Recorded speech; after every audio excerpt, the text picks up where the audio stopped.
Hi, good morning, everybody. I think it's still morning most places in the US. My name is Leonore Reiser, and I'm one of the co-PIs for the AgBioData RCN, and I want to welcome you here this morning. Um, I wanted to just introduce you to the other members of the steering committee. Along with myself, we have co-PIs Monica Polschow, Carson Andorf, Dori Main, and Sunita Kamari, Shushma Nathani, John McNamara, Sarah Dyer, and Peter Selby. And I wanted to introduce our two newest steering committee members, David Mollick and Tanner Sen. We're very happy to have them on board. And you'll see all of us here at this virtual meeting today. And we are here to serve the interests of the project and of our community.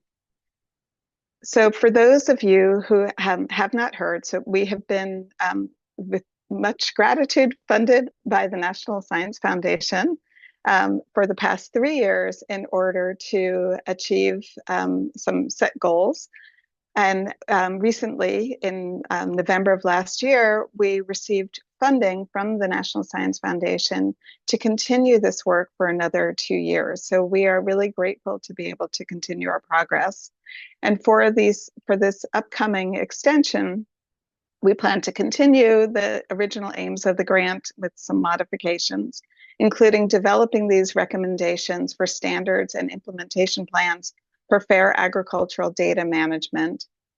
We plan to continue to expand and broaden our network, to disseminate and maintain and expand the fair educational curriculum that was developed in the first 3 years of the program. And I'll talk a little bit in a minute about how we hope to do that. And then to continue our work, particularly, more importantly, even now, on a sustainable genetic and genomic and breeding database ecosystem and the sustainability of that network as a whole. So with this new funding comes some new opportunities and resources for AgBioData members. We have enabled 12 champion awards for each year. So for people who are participating in the working groups to help accelerate and move those projects forward, because we recognize that this is a serious commitment of time and effort. We also have awards in order to be able to disseminate the work of these groups. We have ambassadorships that facilitate travel for people to talk about the work that they've been doing as part of these working groups. In order to disseminate the curriculum and expand the curriculum, we also have awards for up to $600 each to develop aspects of the curriculum or to implement those curriculum modules or the entire program in a course. We also are continuing to have a presence at major conferences where we have booths for outreach, and member organizations for AgBioData can join us at those booths. And then in addition to this virtual conference, we'll be planning our annual in-person/hybrid meeting with participant support for that. So stay tuned for information about that.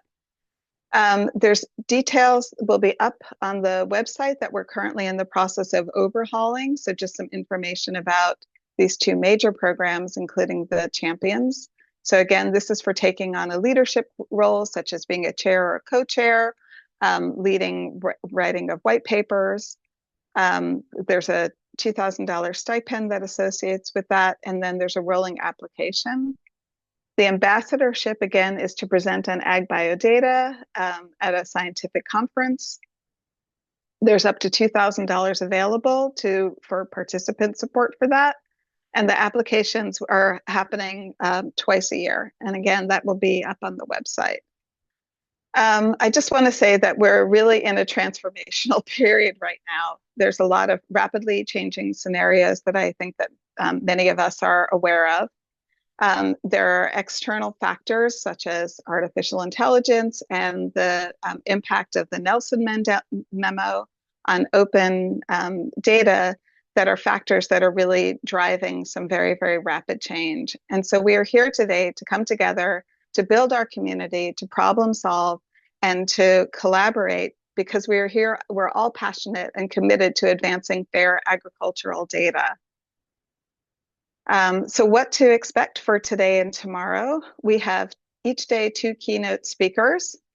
Today, we'll be having updates from some of the current working groups, and then we'll be having breakout sessions, so you can join in one of those breakout sessions for a focused discussion. And then we'll report back from those breakout sessions at the end of the day. So these are sort of like working sessions, and you'll hear more about the logistics for that from Anna Rita. Tomorrow, we'll be having a panel discussion on the future of AgBioData of databases, and then a community listening session. I think these are both really, really important discussions for us to be having right now and always. I just want to remind everybody that we do have a code of conduct, and if you feel like there are any concerns or issues that you're experiencing, please reach out to Anna Rita on the Zoom, direct message to her. And then also, we would like you to give us your feedback via some surveys that we're going to be sending out at the end of the workshop. So I just want to acknowledge both the past and the present AgBioData Working Group members, specifically also calling out Anna Rita Morano, who is our program coordinator and has been with us since the beginning of the project, and it was absolutely fabulous. And all of the members of the steering committee, particularly those who were instrumental in setting up this particular meeting, and all of those people who participated as steering committee members in the past. And most want to express our gratitude to Diane and Diane Jafuku, who is our program officer from the NSF, and to everybody at the NSF who has been so steadfast in their support of this project, and also agriculture, plant sciences. We are really, really grateful for everything that you have done and continue to do. Thank you so much. And I think that's the last slide that I have, so I'm going to turn off my slide sharing and turn it over to Anna Rita. Thank you, Leonore. I think Monica, which is another steering committee, she will be introducing the keynote of today. Right, can do. Thanks, Anna Rita. So yeah, I'm Monica Polshow, another steering committee member here, and I am happy to introduce this morning's keynote speaker. She is Dr. Kirti Rajagopalan, and she is an assistant professor in the Biosystems Engineering Department at Washington State University. Her group is trying to understand questions on water availability, water use, water management, and land management, especially in the context of agricultural settings. And to do so, they work on regional scale model development and applications. She leads the water intelligence theme within the AgAID Artificial Intelligence Institute, and that's the topic of her talk today.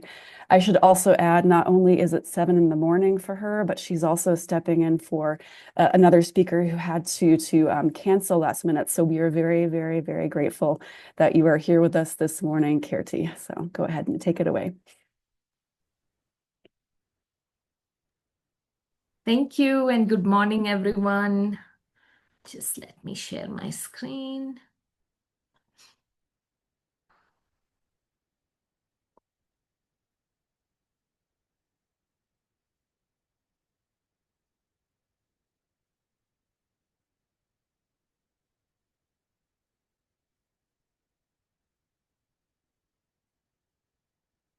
As Monica said, I'm stepping in for Paula, who is the AgAID Institute's data scientist, data manager, researcher. She wears multiple hats, and I know she's been part of this group as well for the past few years. So I'm going to step in and do as best as I can in her place. So just to talk about the AgAID Institute, which is led by WSU, but has partners from many other institutions that work closely together. We have Oregon State, University of Virginia, University of California, Merced, more on the research side. We have an educational component where we have partners, Wenatchee Valley College, Heritage University, Kansas State is our evaluator, and we have some startup tech companies involved too, in this case, Innovate Ag here.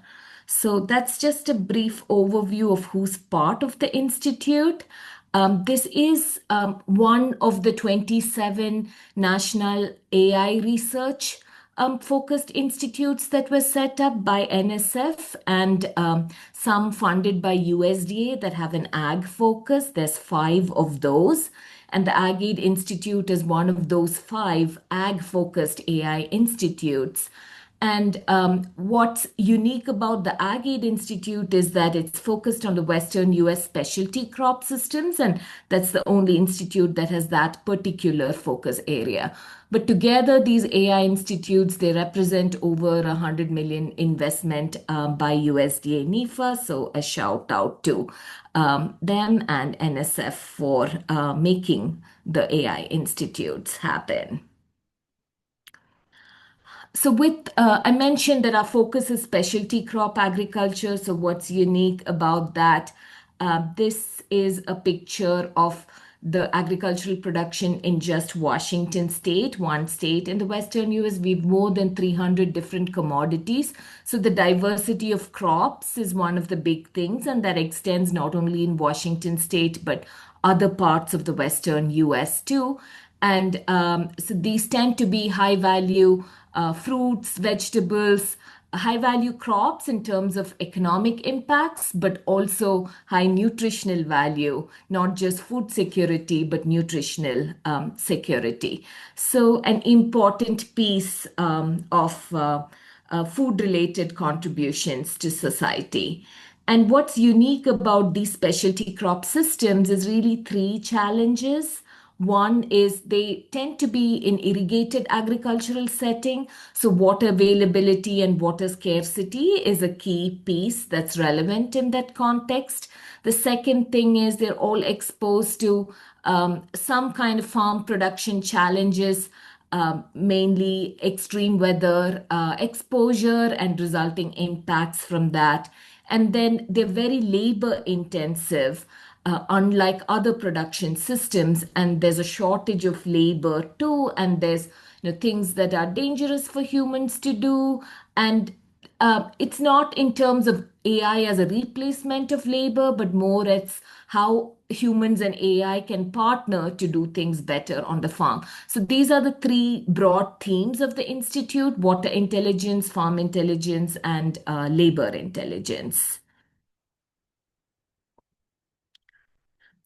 And in terms of the Institute's vision for what Ag AI looks like, there's again 3 pieces.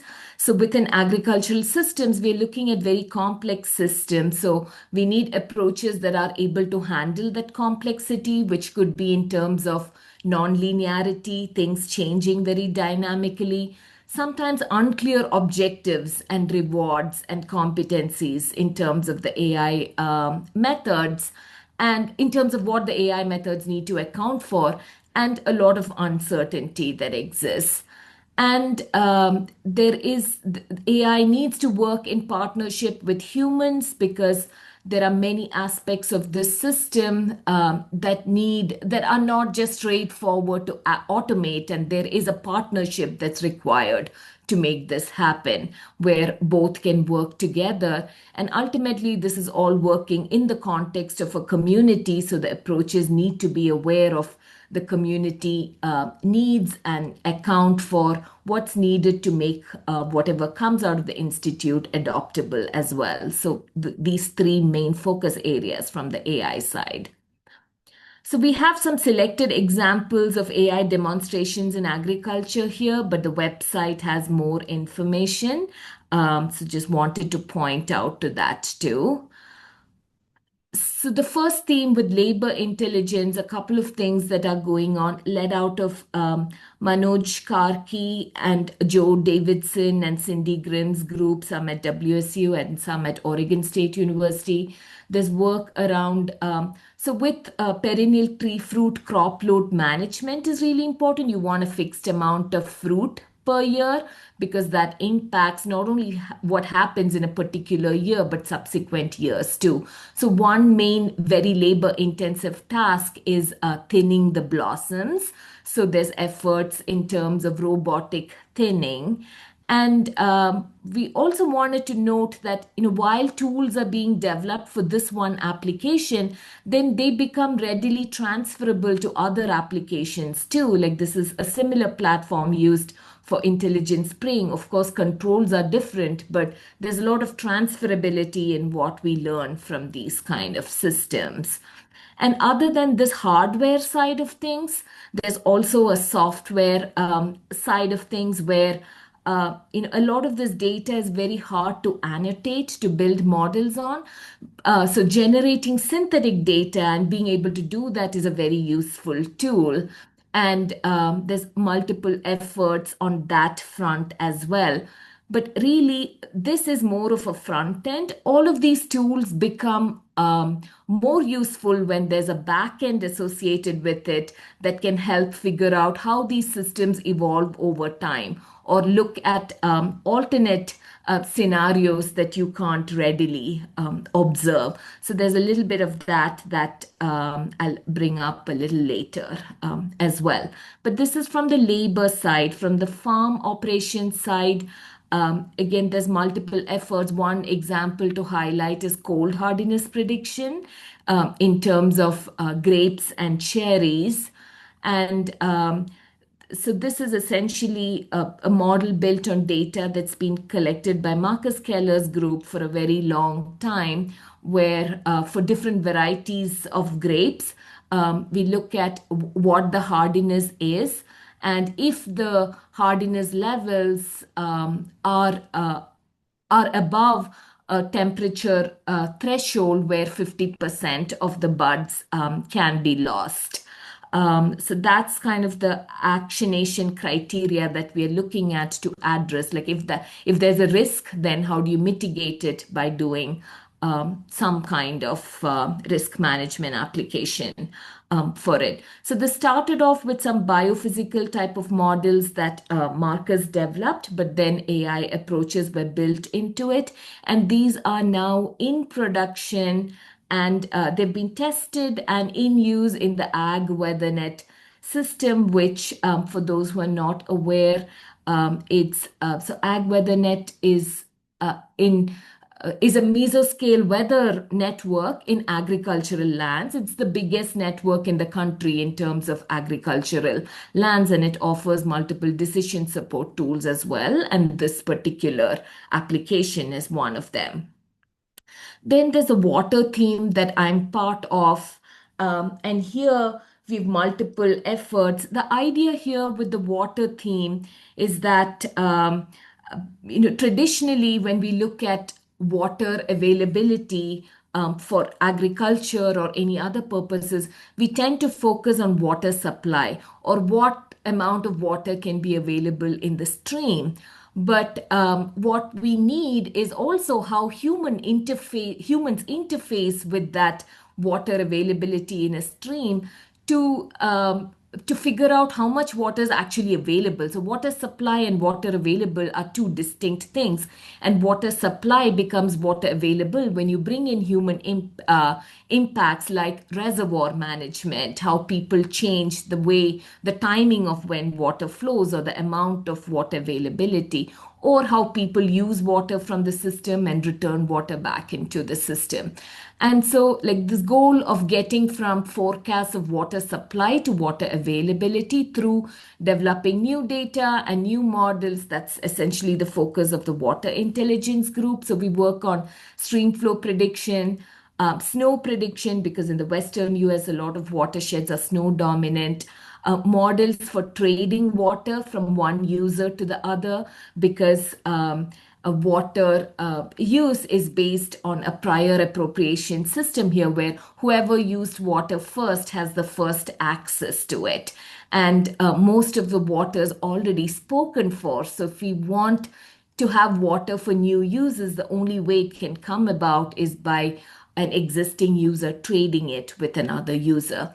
And we also have some efforts around building digital twins, and not from a plant or orchard perspective, but more from a regional agricultural production perspective.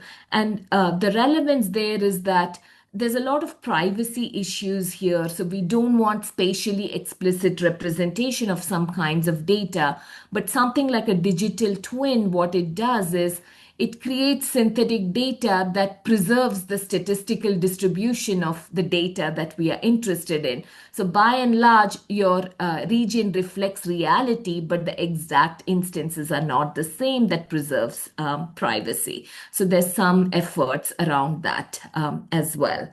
So just to give a few additional examples here in terms of AI tools for farm scale decision support, I mentioned like it's good to have at the back end of some of these applications some kind of crop simulator. And the motivation for that is, suppose we have two farms that execute two different approaches. Policies as listed here, policy being just an action on a decision. The farms may be different. So farm A executing the policy that farm B typically uses, it's natural to ask like, how would that perform in farm B? This is not something we can readily observe, but is something that we can simulate. So we have crop simulators that essentially take some biophysical simulators, which is a first model, and then builds capability around it based on the concept of reinforcement learning. And this is led out of Sandhya and Alan Fern from Oregon State University. So what that architecture does is you have this crop simulator here. There's some kind of action performed that results in some kind of output, which might look something like this. So here you're showing the growth rate of living leaves or nitrogen available in the subsoil under different scenarios, which could be different cultivars, different agronomic management between fertilization and irrigation, and look at the outcomes. But what's of interest here is based on that output, the idea is that there's some kind of reward that's applied to it. Either it's a good outcome or a bad outcome. So you have a reward or a penalty, but that information is then used back to learn more and inform the next action. What complicates in this particular situation, like nitrogen fertilization, is this kind of reinforcement learning is not readily applicable this way, because you can't apply fertilizer today, learn something from it, and then apply fertilizer in a different way tomorrow. Like that's just not possible. So to address that, the contribution that's being made in this area is an offline simulator that does the reinforcement learning part. So you can use prior data to kind of do this reinforcement learning part and help with future decision making. And one key aspect of something like this is knowing phenology, or how the plant is growing. So there's some efforts around predicting phenological stages too. This one uses grapes as an example, and takes care of the full growing cycle from bud burst to leaf growth to harvest. And how do you determine how long a crop spends in this? And you need to know what the development stages are so you can give appropriate interventions. And so to do that, the way it's abstracted is, so you have different growth stages here.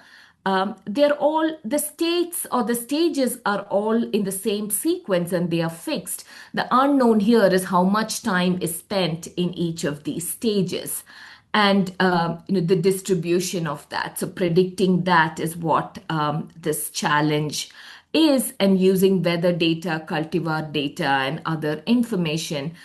There's a model that tracks that, and for example, you get what percentage of progress you've made towards the current stage and how much time it took. And then knowing that 60% more time is left in that stage, you can kind of extrapolate how many more days it might reach to get that. So this is something that's plugged into other applications. So in terms of the water theme and the tools for stream flow and snow predictions, couple of things here. So what we are interested in is both snowpack, because mountains feed snowpack that feed most of the water in these streams. And then within those streams, we have many reservoirs where the operators need to make a decision on whether to store water or release water and how much to store. And they do this to manage many objectives. One is flood control, the other is irrigation itself, hydropower, fish needs. All of them have trade-offs with each other too. So this decision can become quite complex. And we need to get the right prediction on time so that we can reduce agricultural losses, for example, when there's limitations to water. So there's stream flow prediction work. But what's important here is with a lot of deep learning models, what's hard to get or not usually available is uncertainty quantification. And that uncertainty quantification or some kind of a range around the prediction is really important because in these kind of not conflict, but trade-off scenarios, any decision the reservoir operations manager makes is going to positively impact somebody and negatively impact somebody. So a good reasoning for what a knowledge of what the uncertainty in the decision is important. And the other thing is explainability. There needs to be a good idea of why a model made a particular decision it did. So both of these aspects are something that are being focused on. And so this starts with a SWE or snow forecast, which can then feed into a stream flow forecast as well. And so there's some work done in the Institute on attention-based models for SWE forecasting. So this is one of the examples, both for SWE prediction and real-time forecasting. So in terms of prediction, the challenge here is that snow-related information is available as observations in what are called snow tell stations, but they are really sparse. And we want to know what this is like for the entire spatial extent. So going from this physically sparse to a digitally dense data set is the goal that we are interested in. And for that, we want to leverage both spatial correlations, which is the spatial attention part across different locations we have information for, but also the temporal attention part, which is at different, how does information at different times relate with each other? So in this particular work, what was done is building a separate spatial attention model and a temporal attention model and creating some kind of ensemble model around it. And the baseline is a typical AI model, LSTM, which is used for time series analysis. And what this kind of shows you in this map, what's colored is what kind of model works best in each station. And so you can see a mix of all kinds of colors. So different models work well in different scenarios. But what you can see when you look at this performance chart, so here on the x-axis is performance relative to the best model. So if the value is 0, that means the model that I'm looking at is the best model. And so you can see that this blue line is most often for most fraction of locations along that a 0 value. And that is the ensemble attention model that accounts for spatial and temporal correlations. And the other thing is when it is not the best model and it deviates from 0, it's not that far from the best model versus in these other locations where, for example, the LSTM is the best model, it's the best in about 20% of the cases, but when it deviates by a lot. So overall, this ensemble spatial temporal attention model worked really well. But from that kind of prediction, we also want to go to forecasting and forecasting under uncertainty. where you know what happened in the last X days, but you're forecasting out into the future too. So one extra thing other than the spatial and temporal attention that's added here is to also look at how the different variables interact. And these interactions are important as well. And so if you look at the architecture here, and I won't go into the details, but happy to talk more. But basically, in addition to doing just to looking at the spatial attention and temporal attention, we also look at how the variables interact with each other, and that tends to provide more useful information. And the other aspect down here is because this is forecasting, uncertainty is really important. So we have a Gaussian process model that looks at uncertainty, and I'll talk in a little bit about what exactly that means. So we essentially feed the spatial attention, temporal attention, and interactions. And we get a forecasting model that works pretty well. You can see this blue line that has zero values pretty much most of the time, which is the forecasting model that has come out of this institute compared to others. And it does reasonably well in terms of the uncertainty bounds as well. The other application from that builds off of the sweep prediction is the stream flow prediction, and again with uncertainty quantification. So here the approach that we're using is a science-guided AI approach. So we have AI approaches that are data-driven, but let's also bring in biophysical information into it, which can be useful, and I'll get to why in a minute. But here, in terms of water flow, we have different nodes where water is generated, and then there's an outlet in a watershed where flow from all of these nodes kind of accumulates and comes. So you can think of it as a graph, and so that kind of spatial aspect is captured in a CNN, in a graph CNN. But then there's also the temporal aspect of how all of this works. So there's a recurring neural network that captures that aspect as well, and we get stream flow.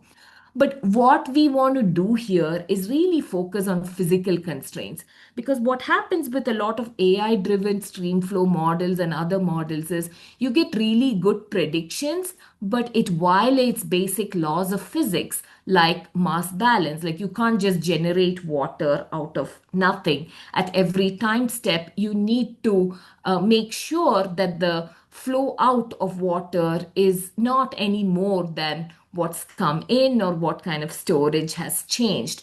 And so typically maintaining those physical constraints is done by when you train the model. At the end, when you evaluate the model, you check if it has violated a constraint, and if it has, you give some kind of penalty for it. So the model tries not to violate physical constraints. But what we want is not that trying, we want to guarantee that the physical constraints are always met. So rather than looking at that at the very end, in the approaches described here, the physical constraints are part of one of the layers in the models itself, and we are trying to guarantee this training and test consistency in training and test time in maintaining physical constraints. And then the other thing is we are working with small data sets, and I'll get to that in a minute too. So how can we improve generalization of the model given that we are working with small data sets?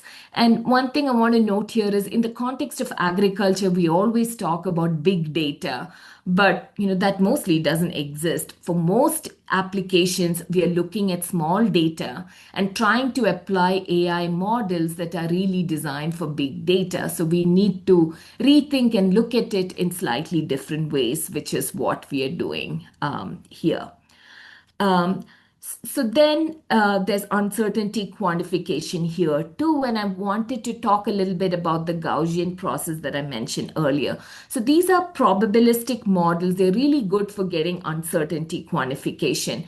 But what it can't handle is very high dimensional data. which is what's there in our context. And even with this particular group that's gathered here, high dimensional data is generally an issue with the type of data sets that you use.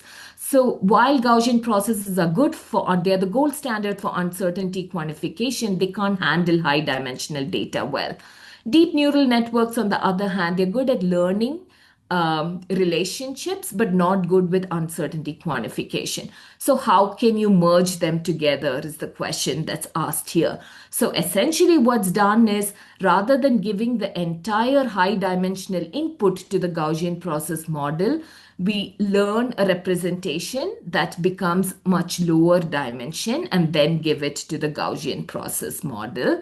And we do the same thing as with the SWE forecast. We try to predict in different watersheds within the region how well these models do.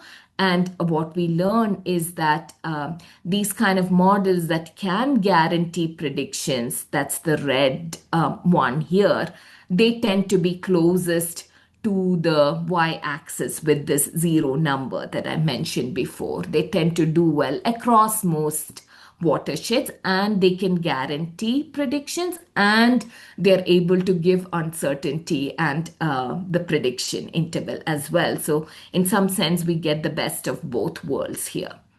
So in terms of the summary of AI capabilities and demonstrations in AGS, we can mitigate risks, quantify uncertainty, help with labor challenges, fuse data and scientific knowledge. Human-centric design is something that it can help with, simulate what cannot be observed and really provide a testing ground for that. And all of these capabilities through the Institute have been applied and shown that it works in multiple application contexts here. So that's the arrows here. So there's transferability across applications for what we learn here.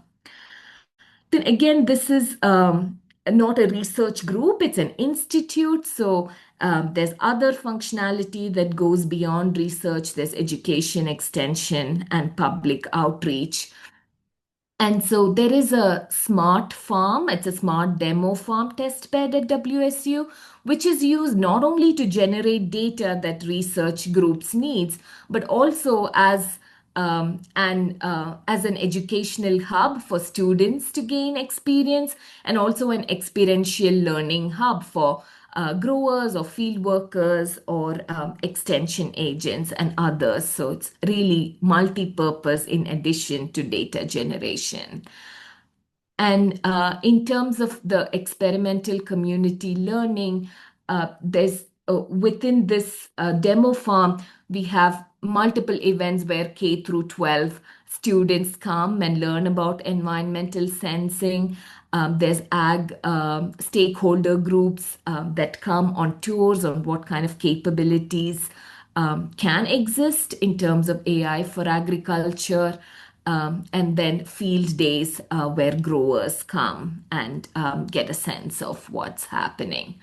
We also have ag-focused hackathons that bring together students not only from agriculture or computer science, but across multiple departments and colleges within the university and multiple universities, depending on how we do it, that get familiarity with it. We want to build a workforce that's excited about agricultural applications with AI.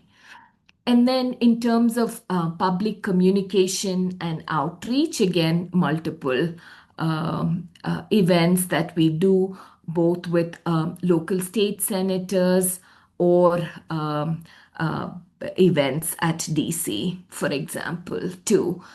I mentioned this is one of 5 ag-focused AI institutes.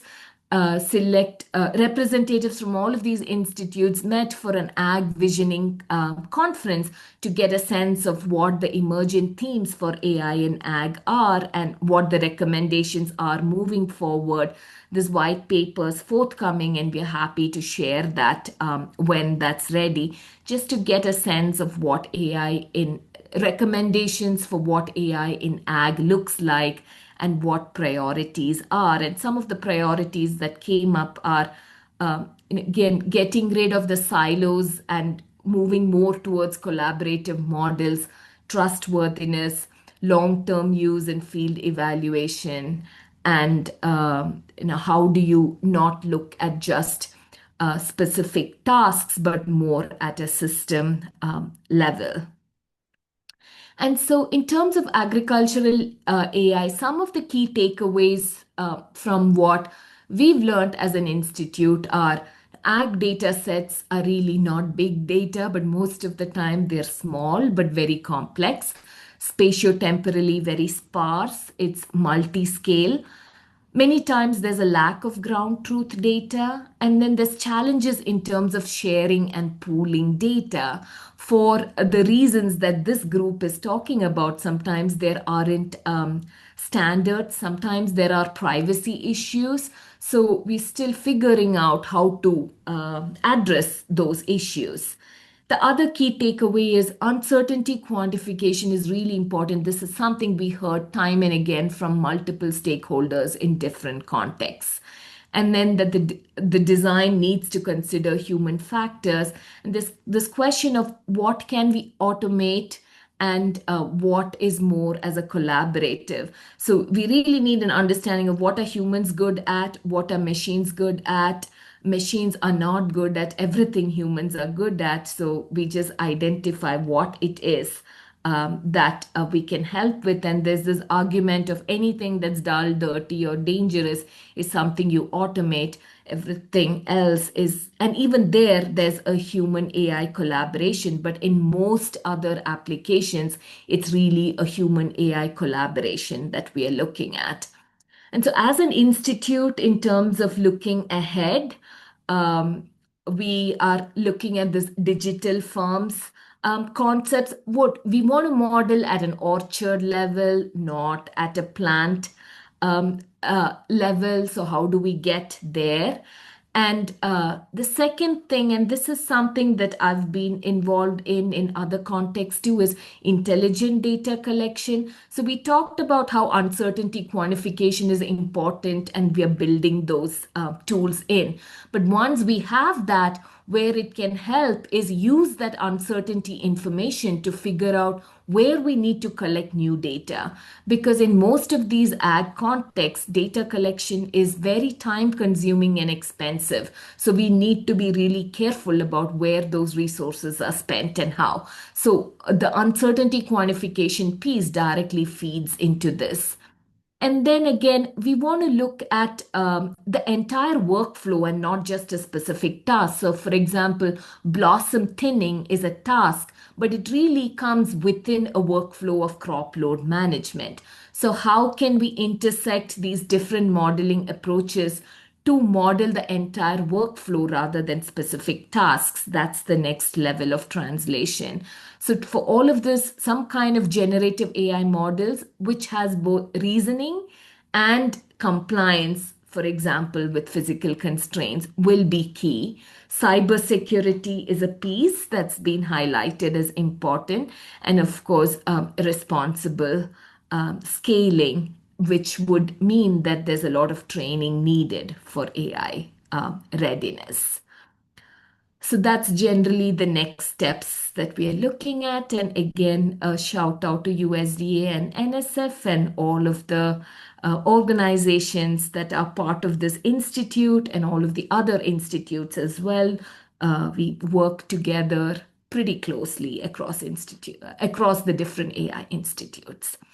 So I'll pause there and we can have questions or some discussion or feedback. Yes, thank you, Kirti. That was a great talk. People, so if you're willing to ask questions, have any questions you want to ask, you're welcome to enter them into the chat or raise your hand and ask directly. I can go ahead and start by reading one of the questions that Leonore posted. So your models seem to require a lot of environmental or climate data. Mm-hmm. How will your modeling and predictions be impacted by potential changes in collection of climate data due to funding changes? Mm-hmm. Yeah, I don't know if we have an answer to that question. But a couple of things is so in terms of the farm level operations, I think most of the kind of environmental data used for that are from weather stations. Within this AI institute, so I think that part is okay. In terms of climate projections, I think we have data right now to work with on applications for the next several years for sure. There's always new versions of climate projections that come in. But those are worldwide efforts, not just from one country. So we can expect some kind of progress happening on that front as well. I mean, for now, for those reasons, I think we are possibly okay for now. Because environmental data collection is something that is of relevance to farmers and every stakeholder. So they are collecting a lot of data too. And there's efforts in terms of how can we connect to environmental data that's collected at these locations and how can we bring in some kind of quality control and standardization aspects to it so those can become more accessible for research. Thank you. Our next question in the chat, also from Leonore. So, do you have any challenges in accessing or reusing data and metadata? So is the data, you mentioned having lots of very complex data, some small, some of the larger data for environmental sensing, but a lot of it small and multidimensional. So is that data generally fair, findable, accessible, interoperable, reusable? And could it be improved? Where specifically could you see some improvement? Yeah, I think Paula would have been better placed to answer this question because this is really what she does, right? From the water theme, I can say because we work on regional scale applications and work mostly with public data, and over the decades, they have been made the standards in terms of how people share them. There are standards. And so it's been fairly easy to access that kind of data. I think where more challenges are have been in bringing grower data and data collected by different groups in small scales, how to bring them together. In my research area specifically, we don't interface so much with them, but I think this is something Paula can give better information for you all. Our next question is from Sushma. So she has a question about how the data on plants will be captured and made available to the public or researchers. So do you mean in terms of crop improvement type of efforts? Data on plant or on plants or something else? So data in terms of you're collecting detailed phenology of plants, and that is Yes. also in response to the various other environmental factors. So will that data will be somewhere collected and in what structure? And if you are going to use, I'm following another question, any standard ontologies to capture Right. that, make it public as a database or something like that, so other people can see that.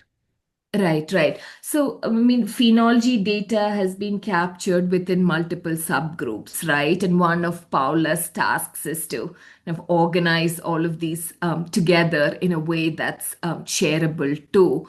And again, I think this is something she can comment on better, but I would say this is work in progress.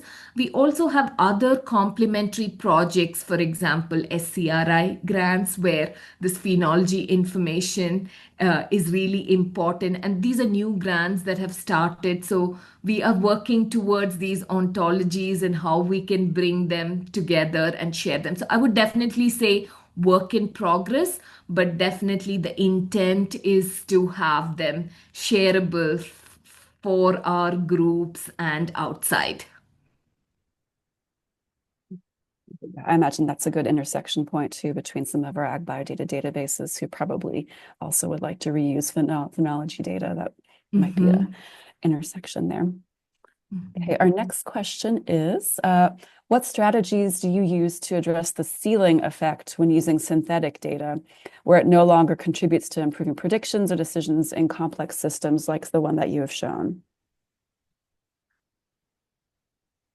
I need to understand that question a little bit more. So, I guess when you generate synthetic data and it doesn't provide value anymore, then you stop using it. I'm just thinking in terms of the AI models that we build, right? So when you don't have incremental performance improvements, that's basically where you stop. The more dangerous situation, I think, is when you have synthetic data that may not be fully accurate and you're learning something incorrect from it. Perhaps that's the intent of your question. Is that kind of where you were going with that? Yeah, kind of thing. Yeah, that's the thing. So my approach was using make the model in such a way that it learns the data based on its experience. Right. Yeah, Right. kind of thing. Right. Yeah, So I think the synthetic data also goes through an evaluation process. And with uncertainty quantification, I think you can bring in elements where you know what's synthetic and what's not, and which ones to be uh, uh, which ones to code as more reliable and to learn more from. It's a trade-off that we have to work with, because if you rely only on observational data, you just don't have enough data. So in essence, the trade-off is such that yes, synthetic data may have some issues with it, but you're better off using it than not using it at all, because you get more information from it. Thank you. Lots more great questions coming through. So our next one's from Tanya. What is the state of the art in other countries in this area? And is your group leading the way, or how much international collaboration exists or do you engage with? Yeah, there are a few international collaborations part of the institute that I am not fully aware of. I've been working with a group in India that's interested in seasonal forecasts of information, of meteorological information or water availability information in terms of agricultural applications. And there it's definitely a little more nascent, not as well developed as it is here currently, but really in a rapid pace. But I know that within the institute, there's other collaborations with Netherlands. We had a group visit them, and it seems like they have a lot going on that's really advanced. That the partnership would help with. And I believe that's the same with Japan too. So the countries that I've heard are the Netherlands, parts of Europe and Japan, where in some contexts things are a lot more advanced than they are here, is my understanding from what I've heard. Thanks. A related question from Tanner. And so AgBioData, we're very much a collaborative organization with lots of different related and somewhat unrelated groups networking. And so that related question would be your collaboration that you just described. It's multi-institutional, multi-state, international, as you addressed in the previous question. That must have been challenging to put together. So could you elaborate on any community building strategies that this group might have deployed to make these collaborations happen? Yeah, one thing that I can think of is before the AI Institute was funded itself, I remember we had an AI for Ag Visioning Conference type of online event that happened much before this, that brought together a whole group of people, not just from the US, but outside too. But again, those kind of events, they don't facilitate too much interaction and community participation. There's a little bit of it. I mean, you have talks, people ask questions, but it's not like an in-person place where you interact and you can come up with something together. So I personally feel like community development is something that's really long term, right? You have to be intentional about it. You need repeated interactions. People need to connect in some sense, on personal levels, along with professional levels too, to make that happen. So I think the only thing I can really say is like continued interactions is all is most important from my perspective. We can relate to that too. Okay, two more questions. Maybe we'll have question at the time for both. So the next question from Jacqueline is, what types of challenges have you encountered so far that you did not foresee, and how did you overcome the challenges? So I guess, did any surprises come your way that you hadn't anticipated so far in this project? Mm-hmm. Yeah, one thing that was really surprising to me when I talked about explainability a little bit, but not that much. And so with AI models, explainability is sometimes a challenge, right? It's a black box. You get outputs, you don't know exactly why you're getting what you're getting. So in terms of the water theme specifically with our stakeholders, that's the one thing that was a bit surprising, but really not that surprising in the end. Like we have these models that work really well, but our stakeholders essentially said, we don't care as much if a model works really well or is the best if it's not explainable, because we are working with decisions that have legal liability and implications. And so if we are putting out a forecast for, okay, we are going to we're going to release water from the reservoir because we are expecting a flood, and therefore there may not be less water available later for irrigation applications, and then a flood doesn't come through. They need to be able to say why they used the best information available and got the particular forecast that they did, that there would be a flood. Is it because soil moisture was really high earlier in the season, where they felt like any more water is just not going to infiltrate in the soil, but it's just going to come through and flood? Or where snowpack levels really low? They need to know exactly what variables led to a particular model prediction. And I knew explainability was important, but like the fact that it would be this important for a stakeholder was a little bit different from what we had expected going in.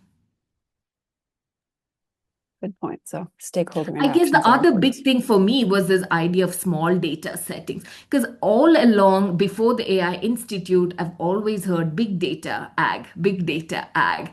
And the idea of there's really not much big data, it's mostly small data, and we need to figure out how to work with it. I think that was something fairly new for me too. Nice. There's one more question, but we're at the top of the hour now. So Anarita, we probably want to move on, but if you do want to look at that last question, maybe offline, Kirti, and answer that from James, that would be much appreciated if you have time. Yes. All right, let's thank Kirti one more time for her excellent talk representing the AgAID Institute. And yeah, thank you for joining us.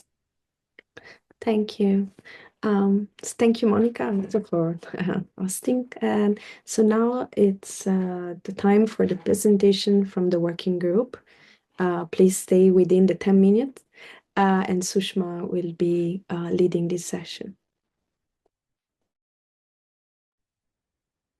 So hello, everybody. We have the 6 talks from 6 different working groups. So I would like to invite Daniela Raciti from California Institute of Technology. She will be presenting Fear from the Start, Empowering Data. Hi, everyone. I'm gonna share my entire screen and see if the slideshow will work. Can everybody see this? Yes. Yes. Okay, excellent. So good morning or good afternoon, everyone. My name is Daniela Raciti. I am a curator for Wormbase and the Alliance of Genome Resources. I'm also executive editor for Micropublication Biology, and most importantly, I'm a part of the FAIR Scientific Literature Working Group. So I've been presenting on behalf of the group today a talk titled Fair from the Start, Empowering Data Sharing in Agricultural Research. The FAIR Scientific Literature Working Group is a great, diverse group of people. We have members of the publishing industry, such as Jinha, Karen, and myself. We have a librarian, Leila. We have curators, Leonore, Suk, Jackie, and we also have data scientists, software engineers, such as Adam and David. So we bring all different perspectives, and this is very rich environment. So the working group goals initially was to identify bottlenecks in the publication curation pipeline. And we then, needed to identify sets of existing or desired tool to increase literature curation throughput and accuracy. And finally, publish recommendation and a roadmap for authors and publishers to increase the fairness of research. So for the first point, identifying bottlenecks, I will first very briefly introduce what we mean by the publication curation pipeline, even if most of you are acquainted with that concept. But basically, once research is published and indexed into PubMed or the Agricola, the job of the curator is to really find the relevant papers, extract relevant information, clean up the data so that is ready for database integration and loaded into the databases. So what we have seen while we were trying to understand which were the bottlenecks is that the data generators, such as the authors, often don't know what the format they need to use. They're not using standard identifiers. They don't know the metadata that they need to include. They are unsure where the data should go. So there is really a barrier there. And as well, from the database curator perspective, we've seen that often the data is not available, the metadata are missing or are poorly formatted, authors are not using nomenclature standards, and to echo what Amos Byrock once said a few years ago, but is still standing, is that it's quite depressive to think that we're spending millions in grants for people to perform experiments, produce new knowledge, hide the knowledge in badly written text, and then spend more million to second guess what the authors did and found. And so the group realized that if there is a better literature workflow for curation and data reporting, then we can solve a lot of these problems. So one thing would be like to have authors and database curator work together. So one thing would be like curating data at the time of publication, also give clear guidance on data submission, put in place validators to check data formats, nomenclature standards, and these overall will bring to better paper metadata that can be ingested in the databases. So one of the main challenging and barriers that we have identified is also that people like researchers and publishers, librarians and funders wouldn't know where data should go. And that brings us to the first accomplished goal of our working group, which was identify the bottlenecks. So now that we know which the bottlenecks are, we needed to identify a tool or an existing or develop a tool that would help us solve that problem. And as we all know is that so agricultural data can be found in many different places. So we have community knowledge bases, the modern organism databases. There are generalist repositories such as Dryad, Figshare. There are other knowledge bases and primary repositories. So we needed to basically I understand what are the AgBioDatabases, what is their focus.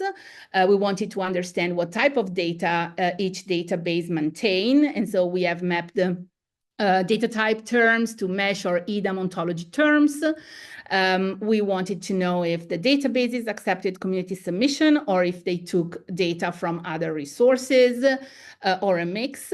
And then we thought, okay, wait, there is already fair sharing data out there that may help us to do this. But once we reached out to them and we looked more into it, we've seen that that was not granular enough.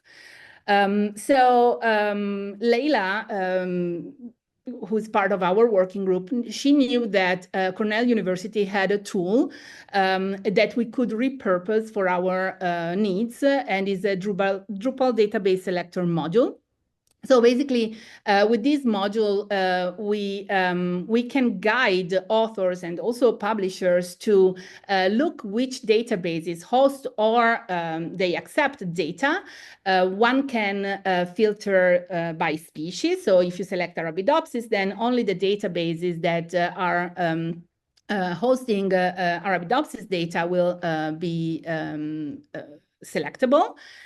We also have two other selection modules, which is like you can filter by a database that can accept the data. So you can submit the data to the database, or generally where you can find the data. And so the really cool feature of this database selector module is that once you select more than one database, you can have a comparative view at the bottom. So you can see the description of the database, you can see the type of data that the database hosts. And then there is also contact information, so you can directly reach out to them. This is just an example to show that we were using standard ontologies for the data type definitions, and these are listed and are hyperlinked through the module. So where we are at with this is almost ready for deployment on our updated website. So we're very excited about that. We're also putting the final finishing touches before we release it, so stay tuned. We will probably advertise it in the Slack. So for this, I would say also we have accomplished our goals. I just want to stress that this is just one of the resources necessary to increase curation throughput and accuracy. This is not solving all the problems. So finally, for publishing recommendation and the roadmap for authors and publishers to increase the fairness, we are currently writing a micro publication that describes the database finder tool. We're also drafting an opinion piece about what we need to improve for the publishing biocuration pipeline. Our goal is to really disseminate the tool and guidance broadly to increase adoption. So advertise. Our future direction is to engage the stakeholders. So we want to work with funders, more publishers, librarians, and databases to clarify data expectation, to harmonize data management policies, and promote consistent metadata standards and submission practices. And also, we want to start exploring AI tools to assist with identifying relevant data in manuscript, suggesting appropriate repositories and metadata format, validating data and metadata prior to publication, and remove embargo flags when the paper is published. So I'm really looking forward to hear Tanya's presentation on for the AI working group, because there is a lot of potential crosstalk and collaboration with them. We just want to stress out that artificial intelligence should support and not replace expert curators.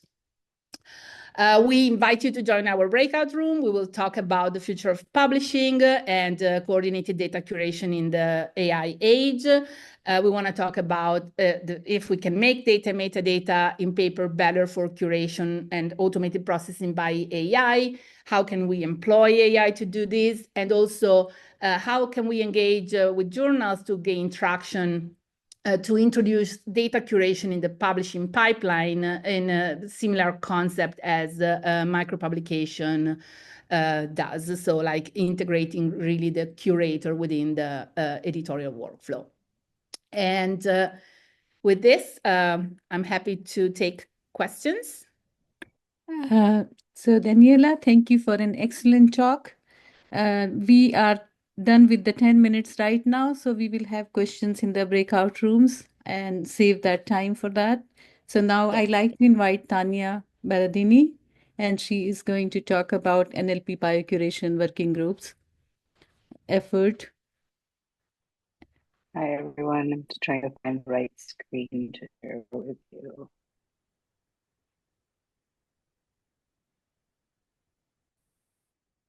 I think this should do it.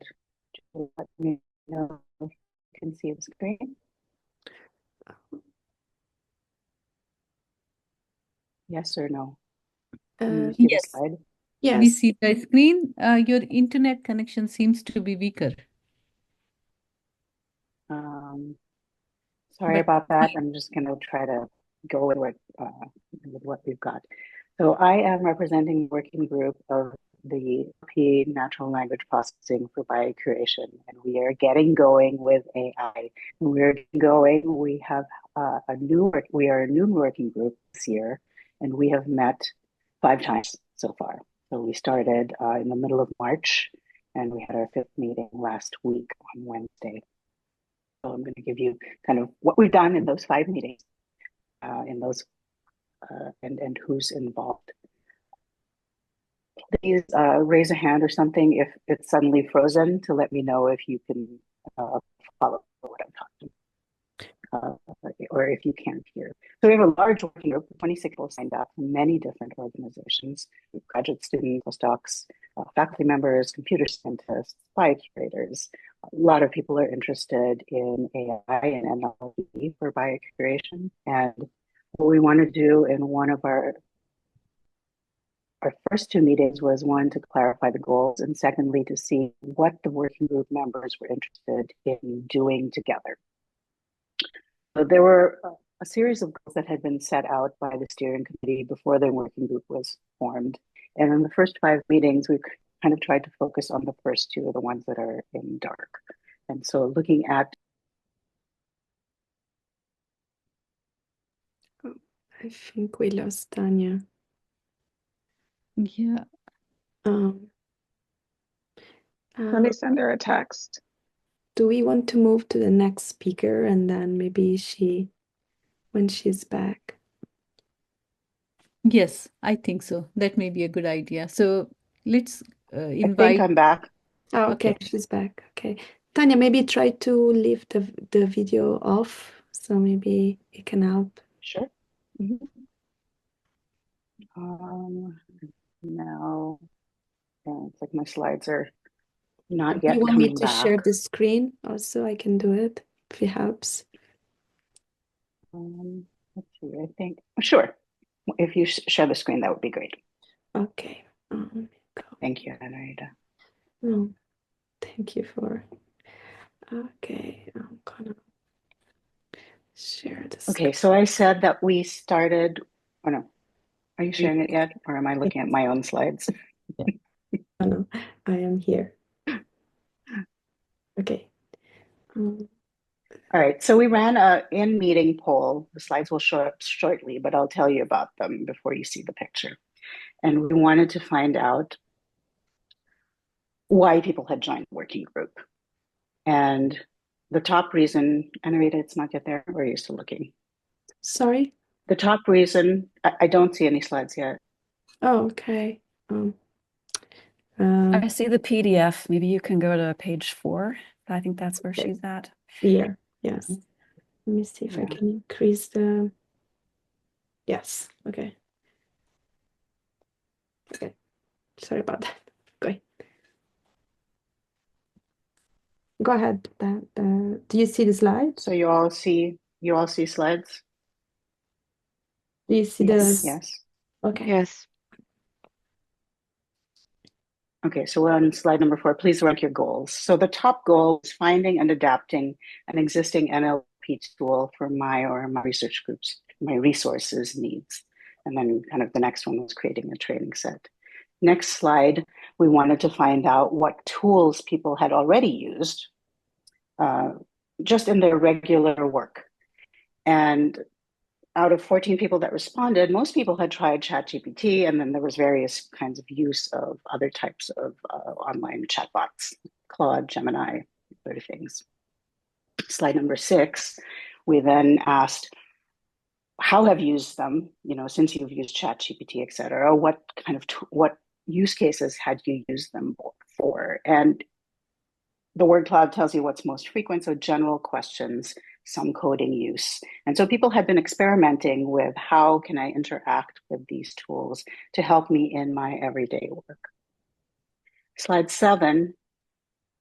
What type of task would you like to apply NLP to? And so this would try to get us thinking about what do we do going forward as a working group. And the font is very small. If you click one more time, Anarita, you'll see that the top 4 things all had to do with pulling information from primary literature, gene summaries, generating gene summaries, gene function extraction, entity recognition, and phenotype data extraction.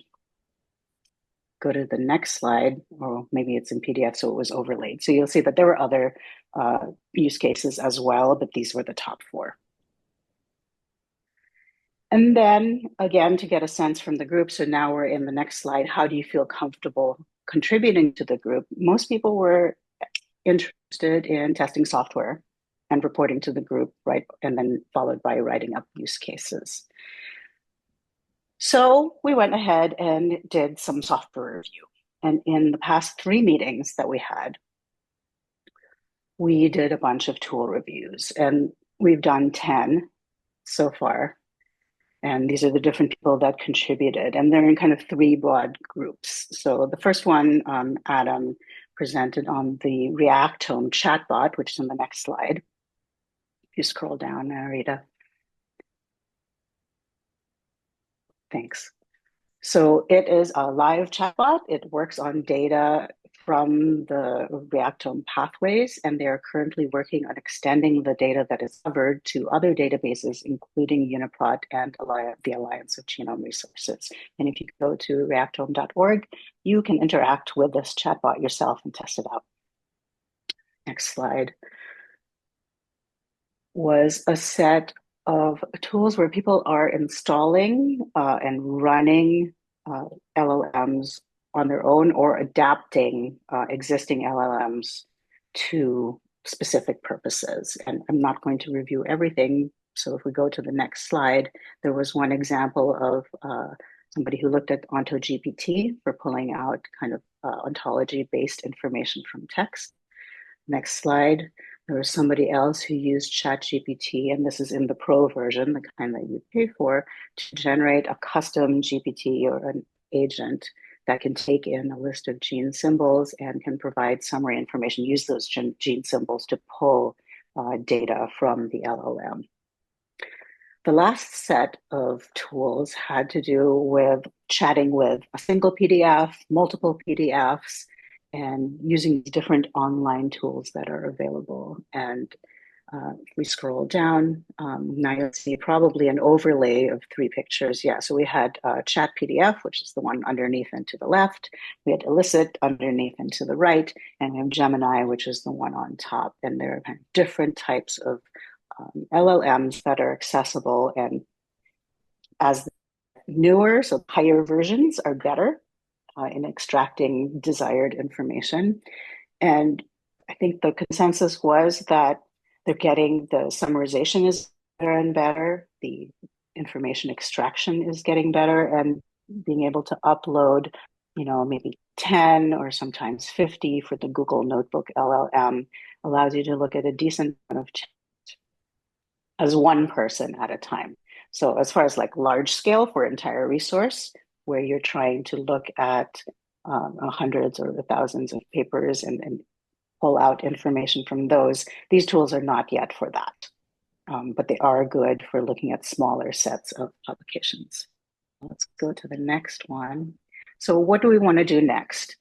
In the short term, which means probably in the next 3 months or so, we want to continue evaluating tools. So we still have maybe 2 or 3 people that are on deck, review more tools, and we will start a live document of recommendations that will be like, oh, I want to do this, which tools can I use to do that? And maybe some other criteria like, is it free? How much do I need to pay? How much do I need to know before I can get started? And in the longer term, when I had an idea to look at this landscape of tools, Can we identify one tool, maybe two tools, or a set that we plug together in the pipeline that can be adapted or developed and shared across the AgBioData projects so that we can take advantage of the fast progress in AI that's going on. Okay, so to the next slide, I'm a little bit over. I'll just say you can still join us. We have a Slack channel. Our meeting is every other Wednesday, 8 a.m. Pacific. Our next meeting is next Wednesday. So please join our discussion group. It will be interesting. Every meeting that we have is interesting, and we learn something new as a group. Thank you. Thank you, Tanya.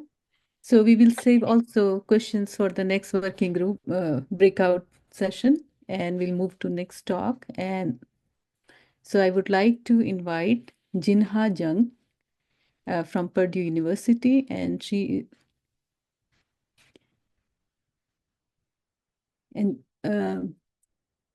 Jinha will be talking about progress and milestones, phenotyping, data management, and standardization.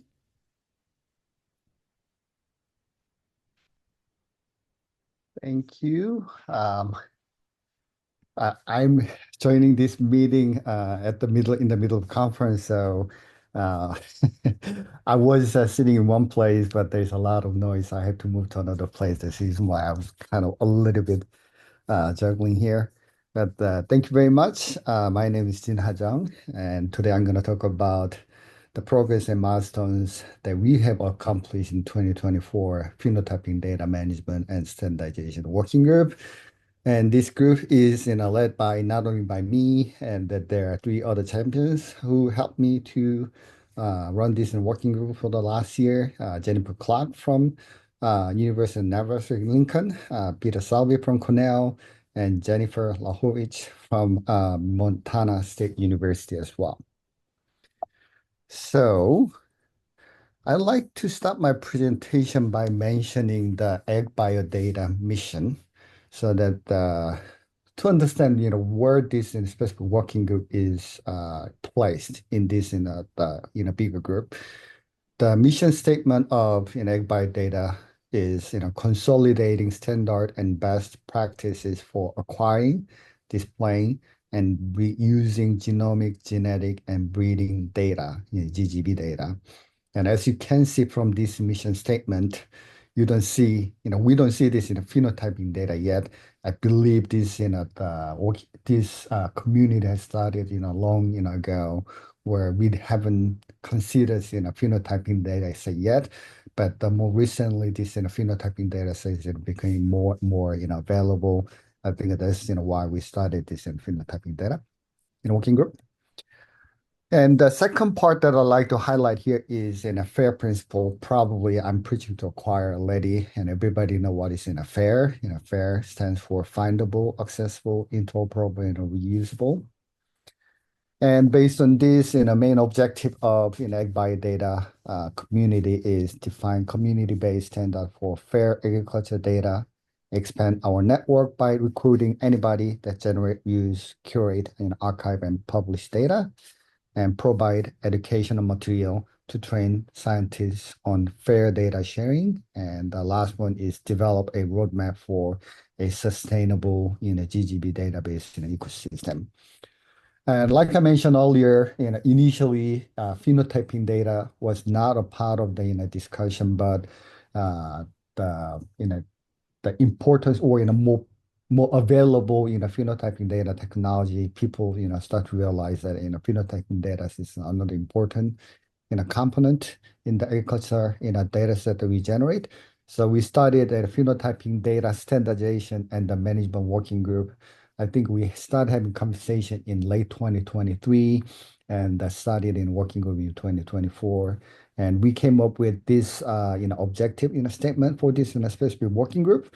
And this working group will address the need for standard guideline and expertise for phenotypic data management that can be implemented by consortium member databases and the large community of data users and generators. In particular, this working group will identify and provide recommendation for 2 categories of phenotyping data, usually created by the member DB resources. First one is phenotypic data created from the literature.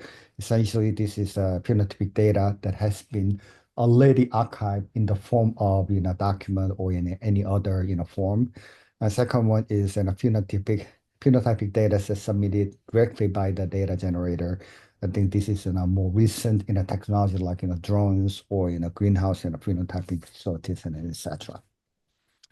And like I mentioned at the beginning of my presentation, there were 4 champions who was championing this in a specific working group, like myself, Jennifer, Peter, and another Jennifer from Montana State. And we initially sent out the survey to whole community, and there were 46 people indicated that their interest. This was one of the we are very excited about to have these many numbers. These are the list of the names that we got. I just put those the names at the top who ended up coming to our the monthly meeting on a regular basis. But as you can see, we had a lot of people actually participated in the working group. And when we started our meeting, we did a quick survey before we do this kickoff meeting, so that we need to decide which direction we want to go. So first question that we asked in that survey was which subgroup are you interested in? Because we came up with 3. First one is phenotyping data standardization, data generation, and data management. As you can see from here, main 2 are data management and data standardization. And I was very surprised that data generation was very little of interest. I think that this is because now we have all those hardware and technologies and mature enough so that we can generate a lot of data set, but there's not so many effort in the managing it and the standardizing is lacking and out there. That is the reason why I think that we are starting this in working group anyway, from the beginning. And we also asked about, where you are, what time zone you are in, because this is going to be international working group. And we need to know, figure out when we're going to meet. As you can see, there is a wide range of, time zones out there. So it's going to be quite tricky to find the time to meet. But after I consult, the consulting with Rita, and she has, the help other working group to run this kind of meeting before. And I was told that the 11 a.m. Eastern time is a pretty good time that can meet most of the, people, around the world. And based on the initial survey that we got, I look at the location where they're located. Most of them are either from North America and the Europe and in Africa continent. So 11 a.m. is going to be pretty good time for all of us to meet without going either too early or too late in the night. So we decide to go with either Tuesday, Thursday, at 11 a.m. and ended up having the pretty much even response. And after that one, I think we started with the every 2-week meeting, but since the meeting goes on, we just ended up doing only once a month.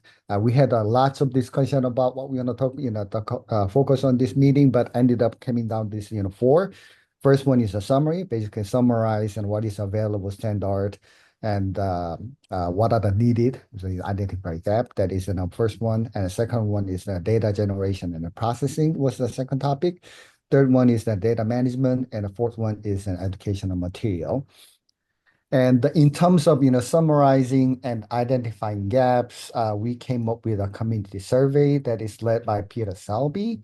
And we intend to then send out to the AgBioData, the community, but we didn't have a chance to do so. But we will, during the breakout session, we will use this in a community survey that we develop as a kind of template that we can talk about, what are the things that is needed for this phenotyping data, and summary table will be generated as well. This is a still ongoing process.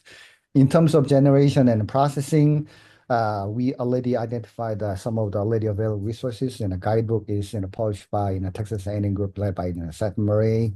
We had some webinar, working with Felipe, which is Field Image R, the developing community, and how to integrate that with the data science and the platform that I'm going to talk about in the next slide. We also had some webinar recorded by with Chi-Seng Wu from University of Tennessee, who does a lot of open source development. In terms of the management and standardization, BRAPI is very active. So we had a the webinar with Peter Salvi's group to talk about it. We also invited a MyAPI group from Europe to talk about how to use D2S and MyAPI group, how it can be integrated to D2S, and data science is another platform that we did the webinar as well. And educational material, all the webinar recordings has been sent to Narita. I believe that has been published into YouTube channel. List of databases, list of existing AgBioData tools has not been touched, but that might be done in the future. And the last one is a white paper. We are wrapping up our year one and in the process in the white paper right now. And John is taking the lead on this. And I believe soon we're going to have first draft out, and hope that we can publish pretty soon. Thank you very much. Thank you, Jinha. Excellent talk. We will save again the questions for the breakout rooms. And I invite Sunita Kumari, who is going to talk about single-cell transcriptomics working group.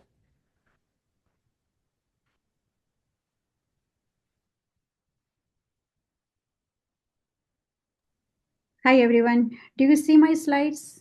Yes. Okay, sounds great. So good morning, everyone. Thanks, Susma, for the introduction.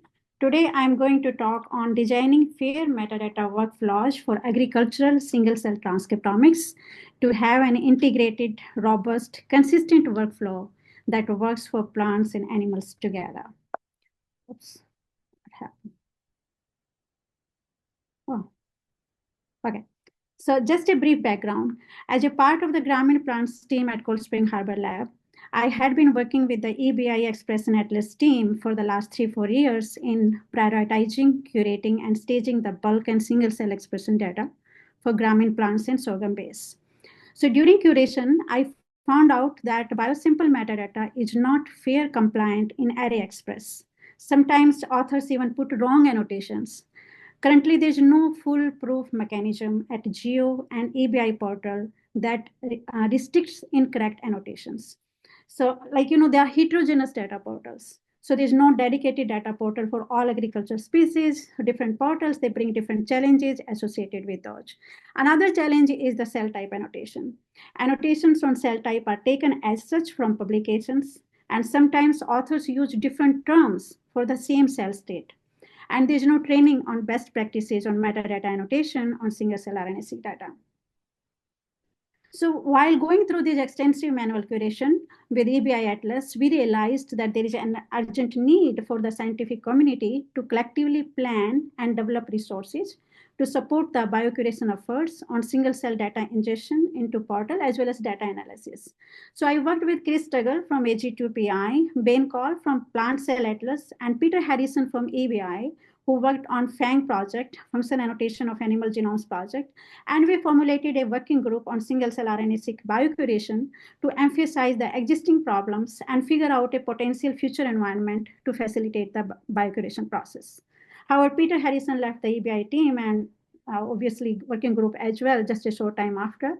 But now we have around 20 members from both plants and animals domain. And our goal is to address the sample metadata annotation challenges in plants and animals and working on establishing a set of recommendations for member databases on the management of single-cell RNA-seq data set.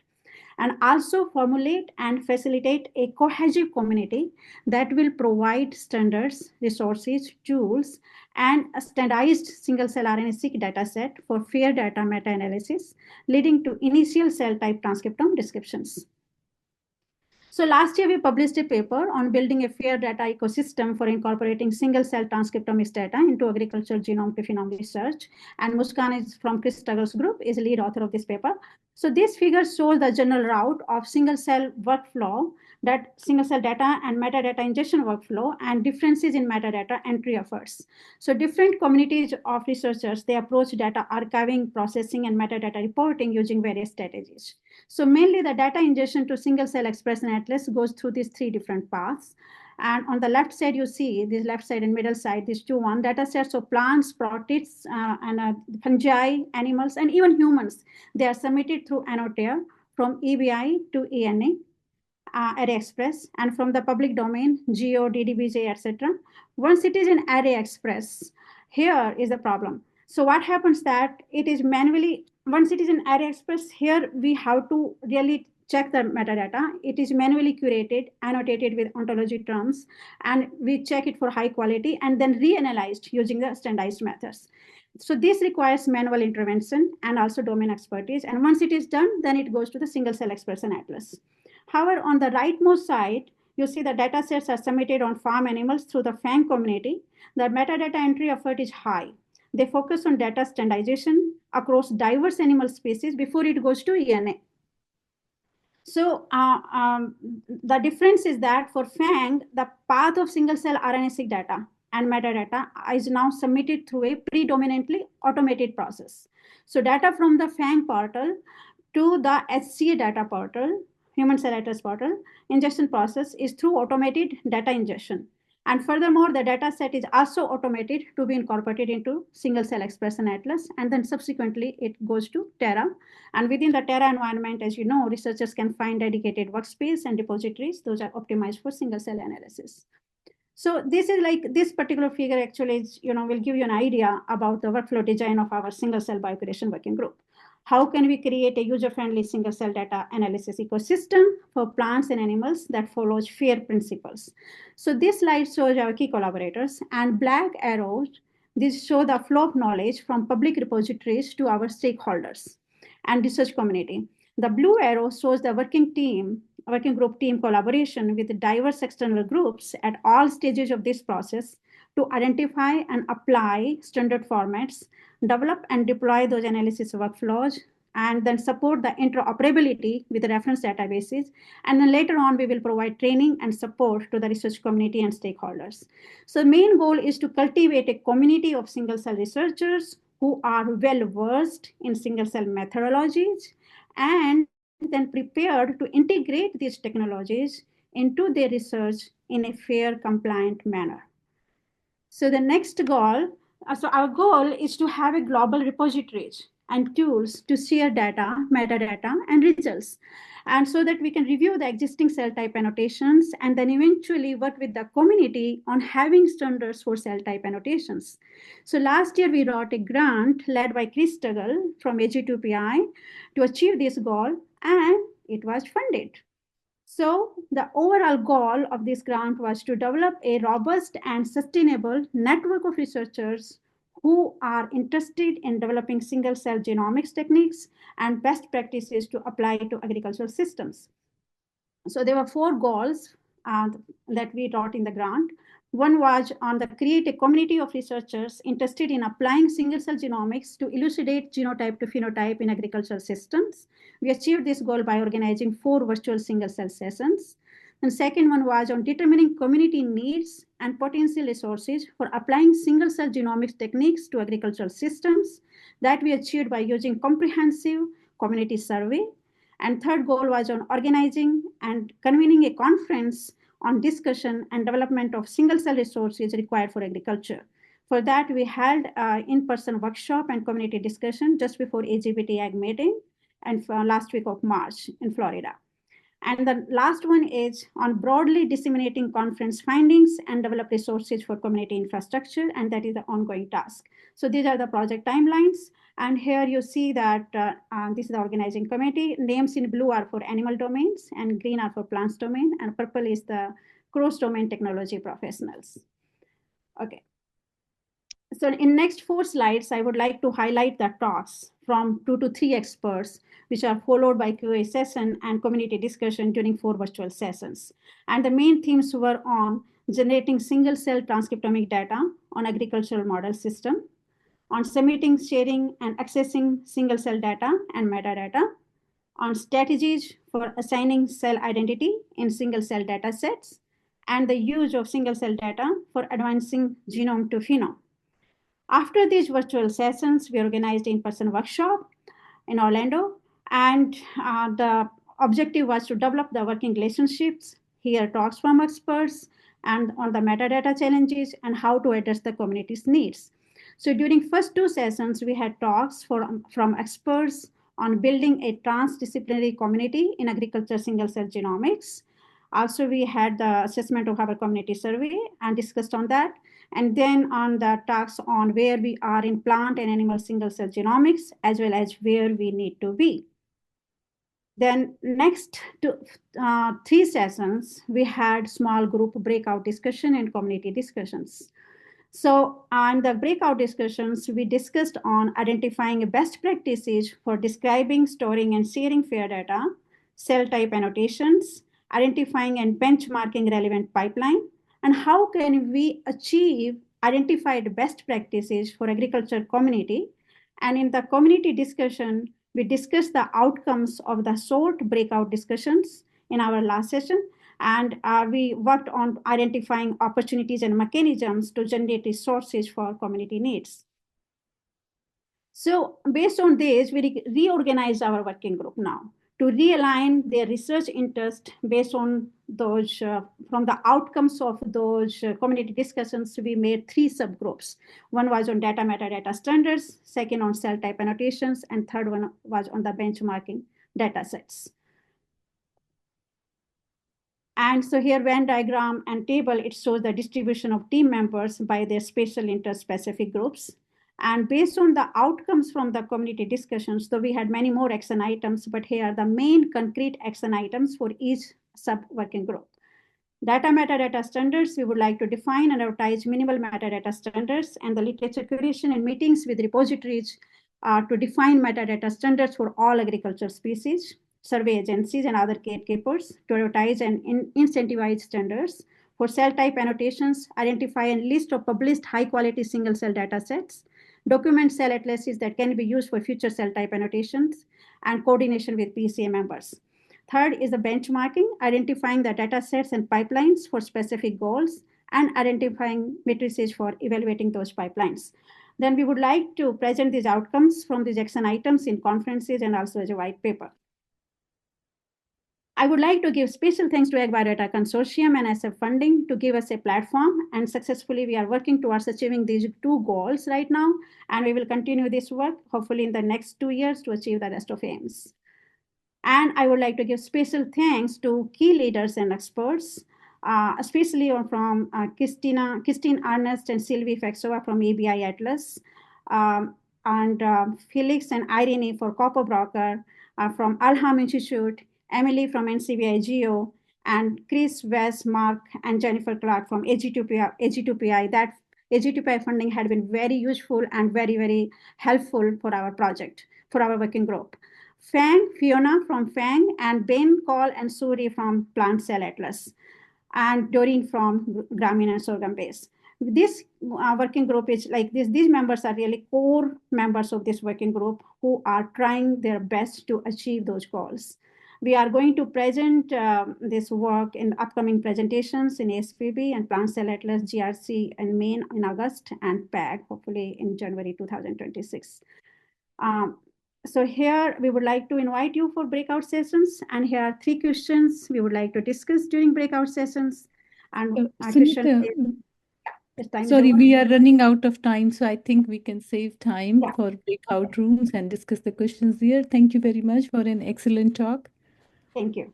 And I'm going to move to the next speaker. I like to invite Marcela for the Standards for Genetic Variation Group. Hi, thank you, Sushma. I am going to share. Okay. Slideshow. Okay. There you go. So I am going to tell you about, I'm going to give you an overview of the progress that the Standard for Genetic Variation group has achieved towards our goals, and in particularly the adoption of RSIDs. Our group is it's a composite of a community of agricultural resources, including organizations, international organizations like the USDA, like Elixir, EBI, and they come from the animal world as well as the plant world representatives, and also biocurators from germplasm, major germplasm repositories. The goals of the groups are improving the fairness of agricultural genotypic and phenotypic variation data sets to be able to reuse them, promoting the interoperability and access to those data sets, and advocating for the increase of using those standard formats as well as identifiers for data and metadata. Some of the challenges that we have towards the verification of the data sets are that although funders and journals mandate or encourage the sharing of the genetic variation data sets, often it's only the raw data that is shared. Or they can be, so that implies that they are not in a standardized format.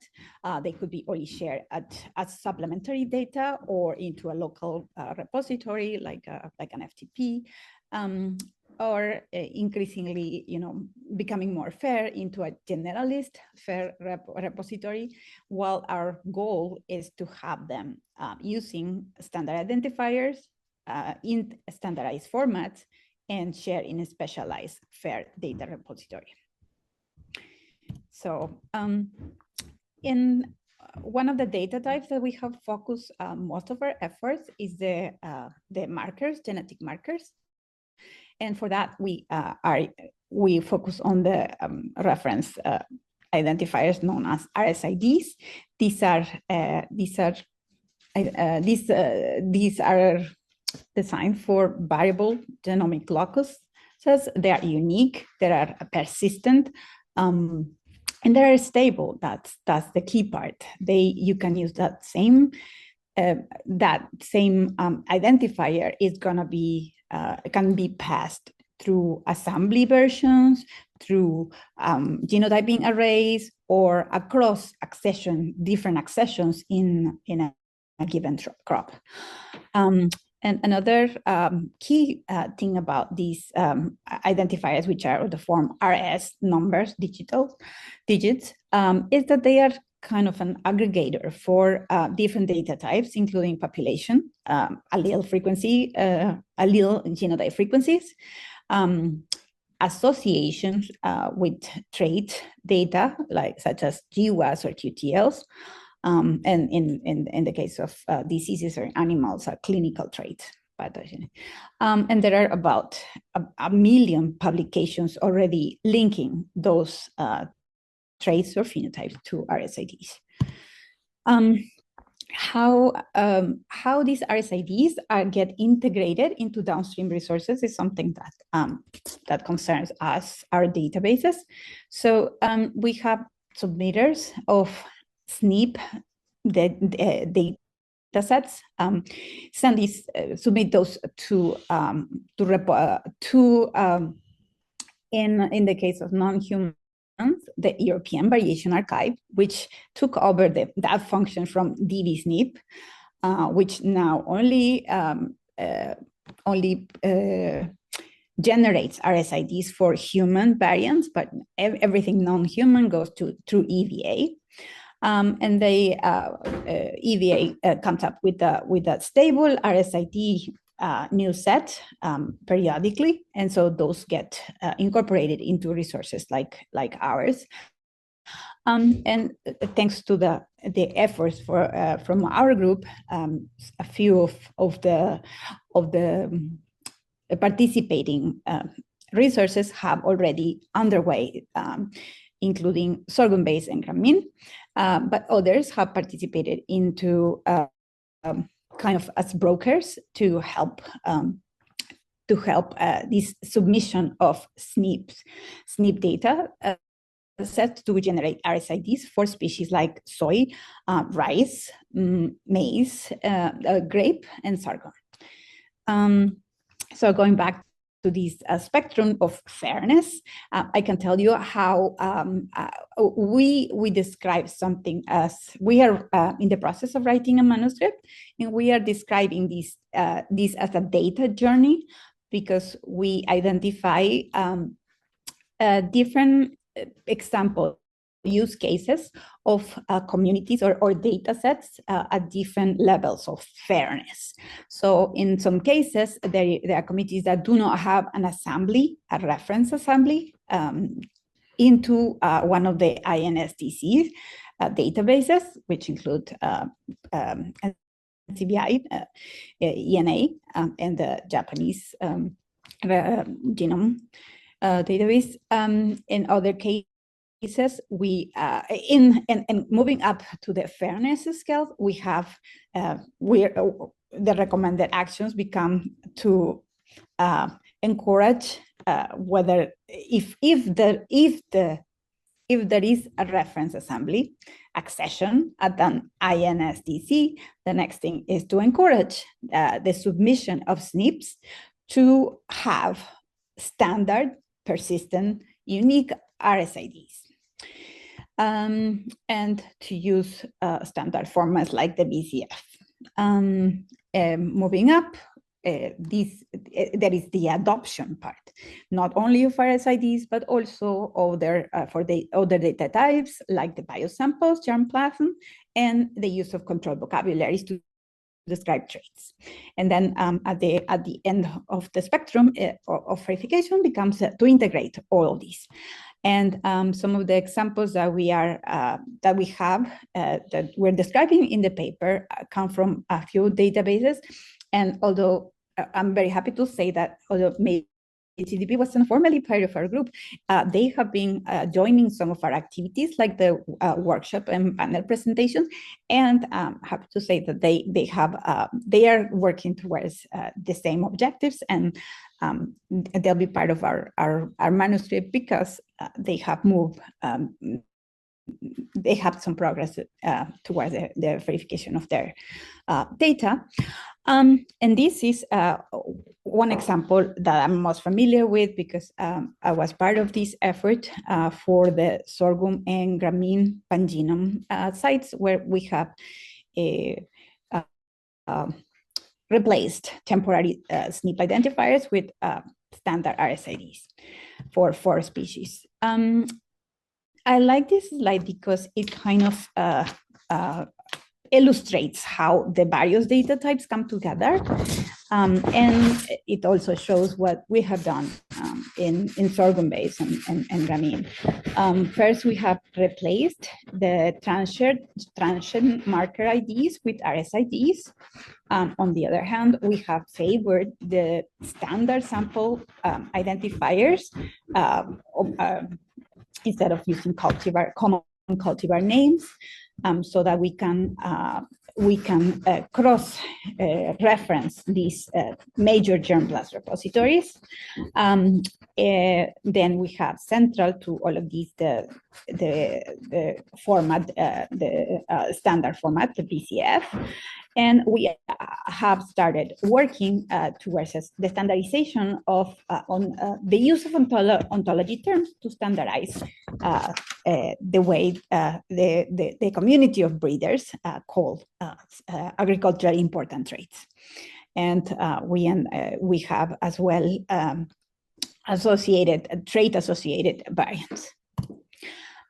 So again, just to emphasize the integration of these RSIDs into the different resources, and we have some examples now. Another interesting venue that we have been fostering is our collaborations, the collaboration with industry, because we have been in contact with multiple commercial providers for genotyping services to have SNP panels, so SNP arrays, also adopt RSIDs, and we have been successful to some extent. We have one clear example is a community array that was developed with the sorghum with the sorghum community, and where the majority of the SNPs included in the array had already RSIDs provided by EVA, but a small set of 26 markers did not. So in order to complete that set and that Agriplex commercializes, we were able to use a fast track with the European Variation Archive, since we have they are a participating group in the working group, to assign those quickly. In summary, we have reviewed a number, the literature to identify pilot studies, and as well we have surveyed the community to identify pilot studies to see the different stages, data journey, what we call data journey, to recommend actions and specific for each at each stage of the fairness process, and we are summarizing the challenges that there are, as well as recommendations, path forward. We have had Biocurator meetings to provide additional recommendations for metadata associated with VCFs, including using standardized germplasm identifiers that are common use in major germplasm repositories. We have interacted with other working groups, and this led to the merging of the public genetic resources working group with ours. And that's why our original focus of genetic variation have now become genetic and phenotypic variation. We also work with the education working group, originally thinking that it was important to promote the adoption of RSIDs. It was important to have like a module, the kind that they have designed.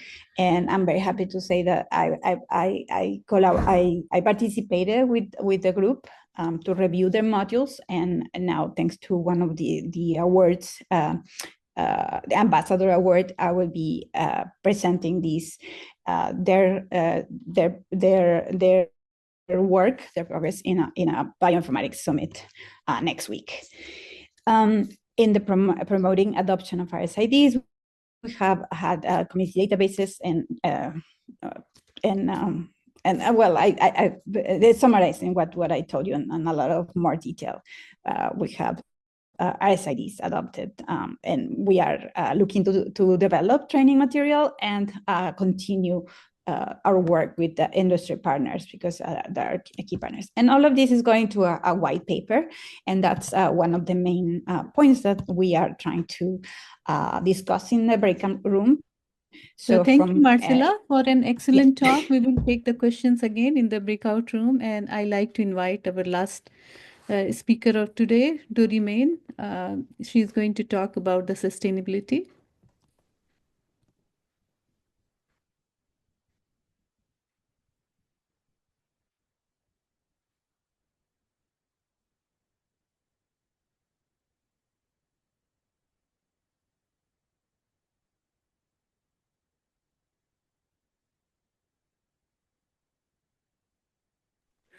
But I think you are muted.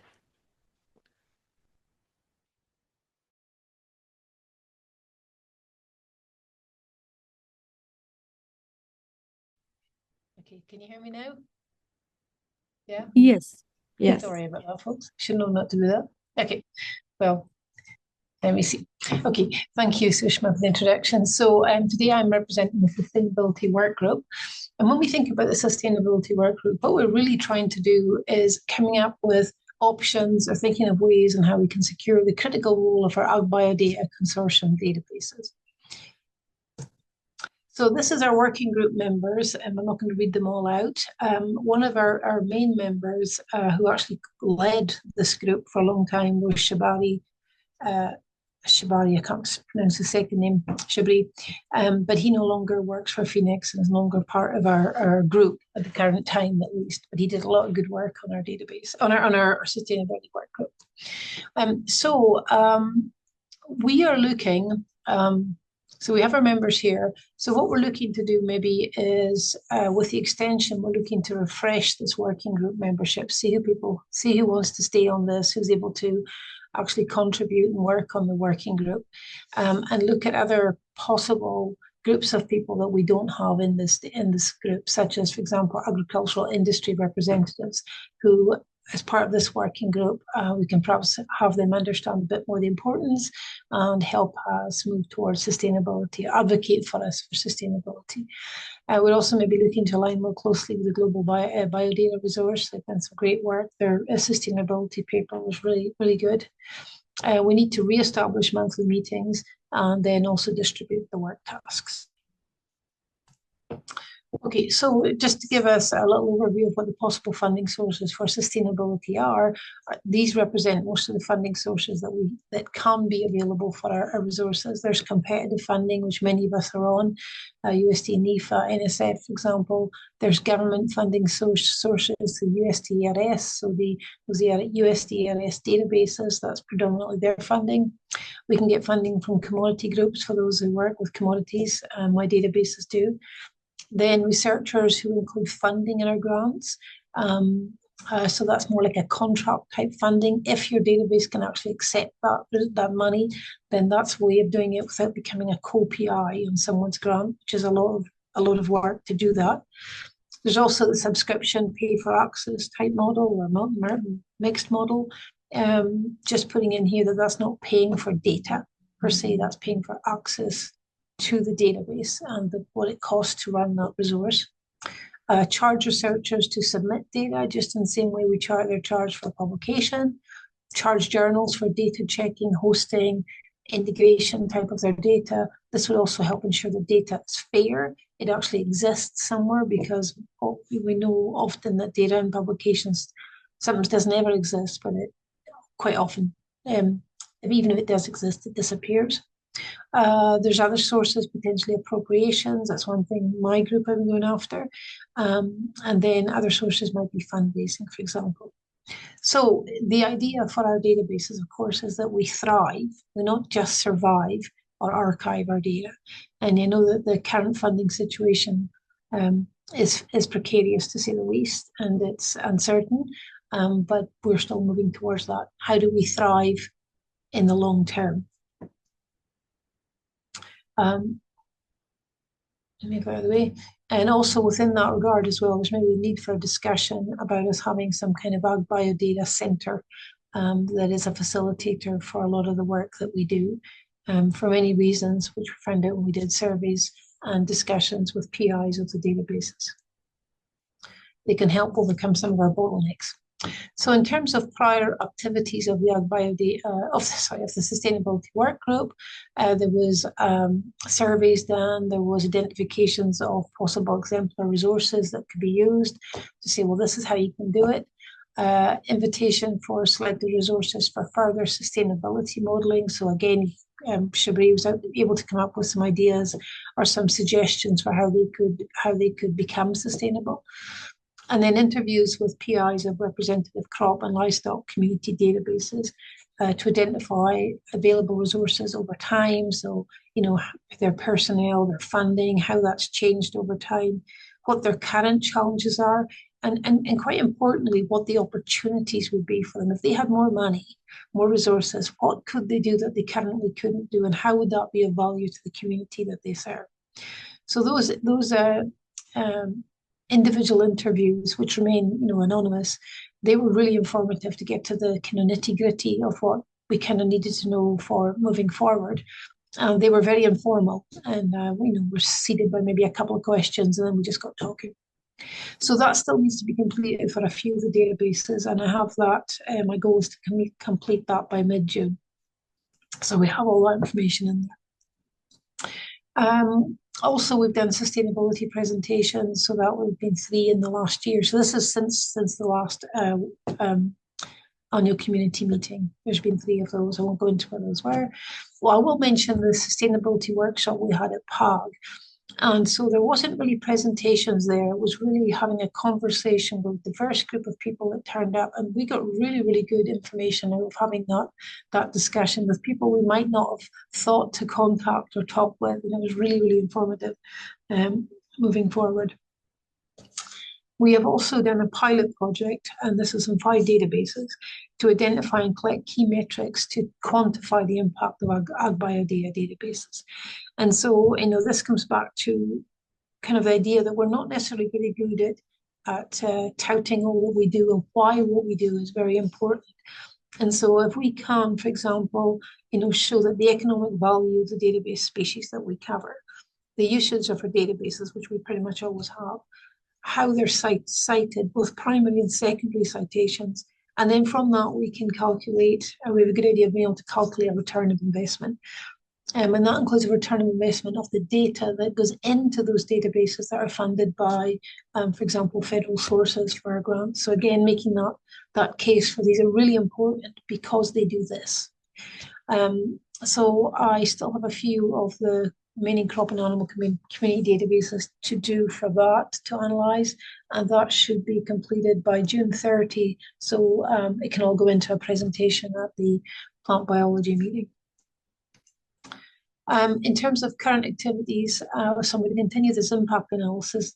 We have funding for the NSF RCN to do this, and so for each database that we include, this will include provision of citations for each paper with links to the publication and numbers for secondary citations, summaries of the journal that they were submitted in, and some other things which I'm going to show you right now. So I've already done this for my databases and my program, which I did before the extension. So for example, we have a page, here's the 2023 peer-reviewed publications that cited use of our database. This is not just the ones that cite our publications, but actually have, we use key terms to find out the ones that have actually cited us without citing our database, but it's in their publication.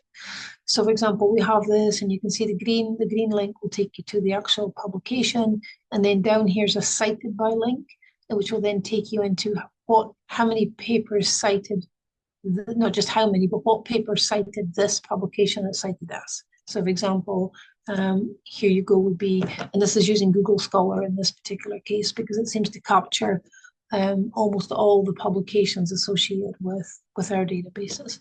So you can see here, and then because it's a link and this changes dynamically, and when you click on that link, you're always going to get access to those papers and the papers that cite them and how many times they've been cited.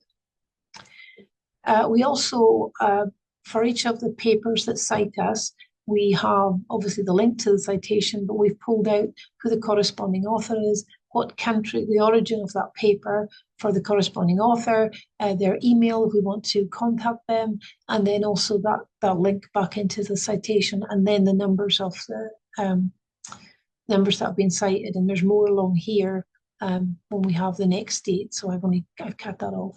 So that is very useful information to have for us. And then also I mentioned about having the access to the journals that are publishing these papers that cite us. So we have all the journals that have cited us, cited us, sorry. And then the impact of those, then we have the numbers for each of the years, and then you can go down in here, and this is where you get all this information. So this is just the summary piece. This is very useful because then we can see, okay, what journals are our databases being cited in? And then when we come back to the question of trying to make sure that they actually do cite us correctly, we have information to say, well, so many of your publications cited our database. Please, can you make sure that we use the proper citation, or they can see the value of the database, something like that. So we make all that available for the other. We will make that all available for the other databases. Okay, and then other activities, current activities. So we're working on right now. So this is about getting out the message about the importance of these databases and the need for sustainable funding. So what we're doing right now, we are putting together one-page summaries, except right now they're two-page summaries. So I'm able to get down to one page of the importance of AgBioData and justifying continued funding for the databases. So for example, we have a legislative version. We've already got a draft available. We have a scientist stakeholder version. A draft is available for that. There's a wee bit of controversy in some ways around the legislator version because we've got to be careful not to lobby, but they also need to know the information. And it's particularly important for those databases that cover some particular states because that can be customized for your database or your crops of interest or your species of interest, or your livestock of interest kind of thing. And they're also going to do an industry version. One of the things I've seen at least, is that in the current federal funding challenges we're seeing, the industry has started to step up and give more money. And it seems to be a direct consequence that they do not want these databases to be lost. And so they are stepping up to give some more money. And then we're also going to do a journal opinion piece. And that, I'll have a date for that. Just to give you an idea about, this is a title for one, this is legislator version. It talks about how these databases are foundational for agricultural innovation. It tells them what they do in language that is appropriate for them. It talks about the impact and return on investment, which seems to be very, I've given this already to people that are legislators in my state, for example. I've given an example of this to them to see this is something we'll take. Or I haven't actually done that. I gave it to a council to give to them. Anyway, and so this is again of information they said they need to be able to accurately represent the importance of the databases for them and for the country as a general. It also has why permanent funding is required and what we could do if we have this, and then talks about the path forward, talks about the challenges and also the opportunities that we have. The other thing that we're going to do is a white paper. We meant to have done that by now, but we will have that complete by the end of, or my goal is to have it complete by the end of year one of this RCN extension, which is later this year. Upcoming outreach activities, we're going to be doing the plant biology presentation there on sustainability. I'll give that. It's a virtual one, and then we'll have. We hope to have another AgBioData workshop because it was so useful last. Sorry, we will. I think we'll have an AgBioData workshop, but we'd like to have this sustainability workshop as well, which was, like I said, was really useful for us. And I think that's all I have. So it's pretty quick. Thank you, Dori. I think for an excellent talk and some of the initiatives. I think back 26, January 2025, we had the biodata workshop, so we should hope for 2026, right? Thank you, yes. Thank you. Yeah. Thank you all. So we like to thank all the speakers, and then maybe Anurita, you can take over. We can have the break and then breakout rooms in the meantime. Yeah, so so now in theory we have a bit of 5 minutes of break. And before leaving you to the break, I'm gonna say that after this short break, there will be the breakout room session. This year would be 15 minutes per working group, so you will be able to join any breakout room that you prefer. I will open them after the break. So each breakout room should have a host, which is somebody that will then report at the end of the breakout room session with a short talk of 5 minutes, and a scribe, which is somebody that will take notes. I have shared in the chat the Google Drive folder where you have per working group folder with the Google Doc, and there is also a template that you can, if you want, use to collect and organize the discussion of the breakout room session and then report at the end.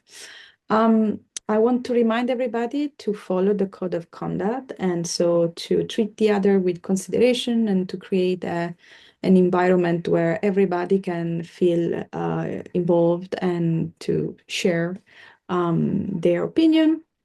And I will remain in the main room. So if there is any issue and you don't know how to join a breakout room session, please let me know and I can help you with that. And with this, I give you 5 minutes break, and we will rejoin in 5 minutes.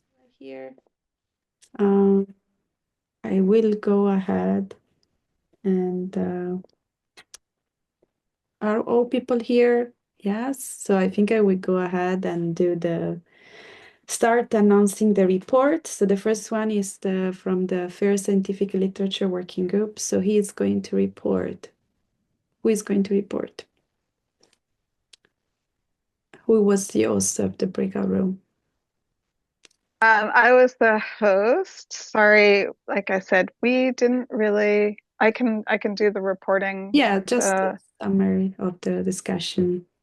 Yeah, so we had a number of different questions about the future of publishing and coordinated data curation, how we can make data and metadata better for curation and automated processing, and engaging journals more effectively. So I'll try to summarize this really quickly. I think that we all sort of came to the conclusion that we need some kind of version of the tool that the FAIR Scientific Literature Working Group is sort of already putting out there, but one that would actually sort of consume a paper and then help identify the metadata, the data that's in it, help guide the author into the data submission and the formatting.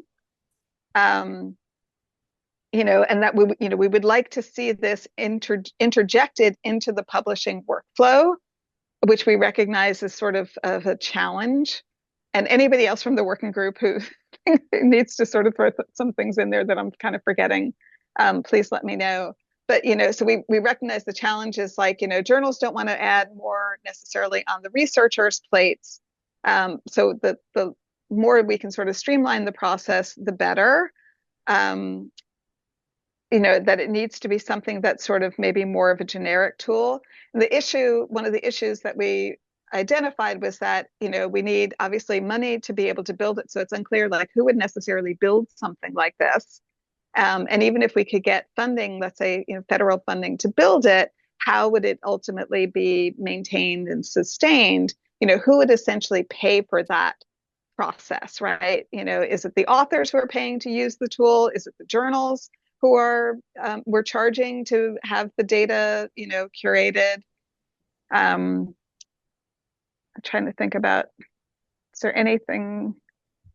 Yeah, I want to leave room for other people to talk, but we can try to summarize that a little bit more. But yes, there is a role for AI. We need the journals to be part of this.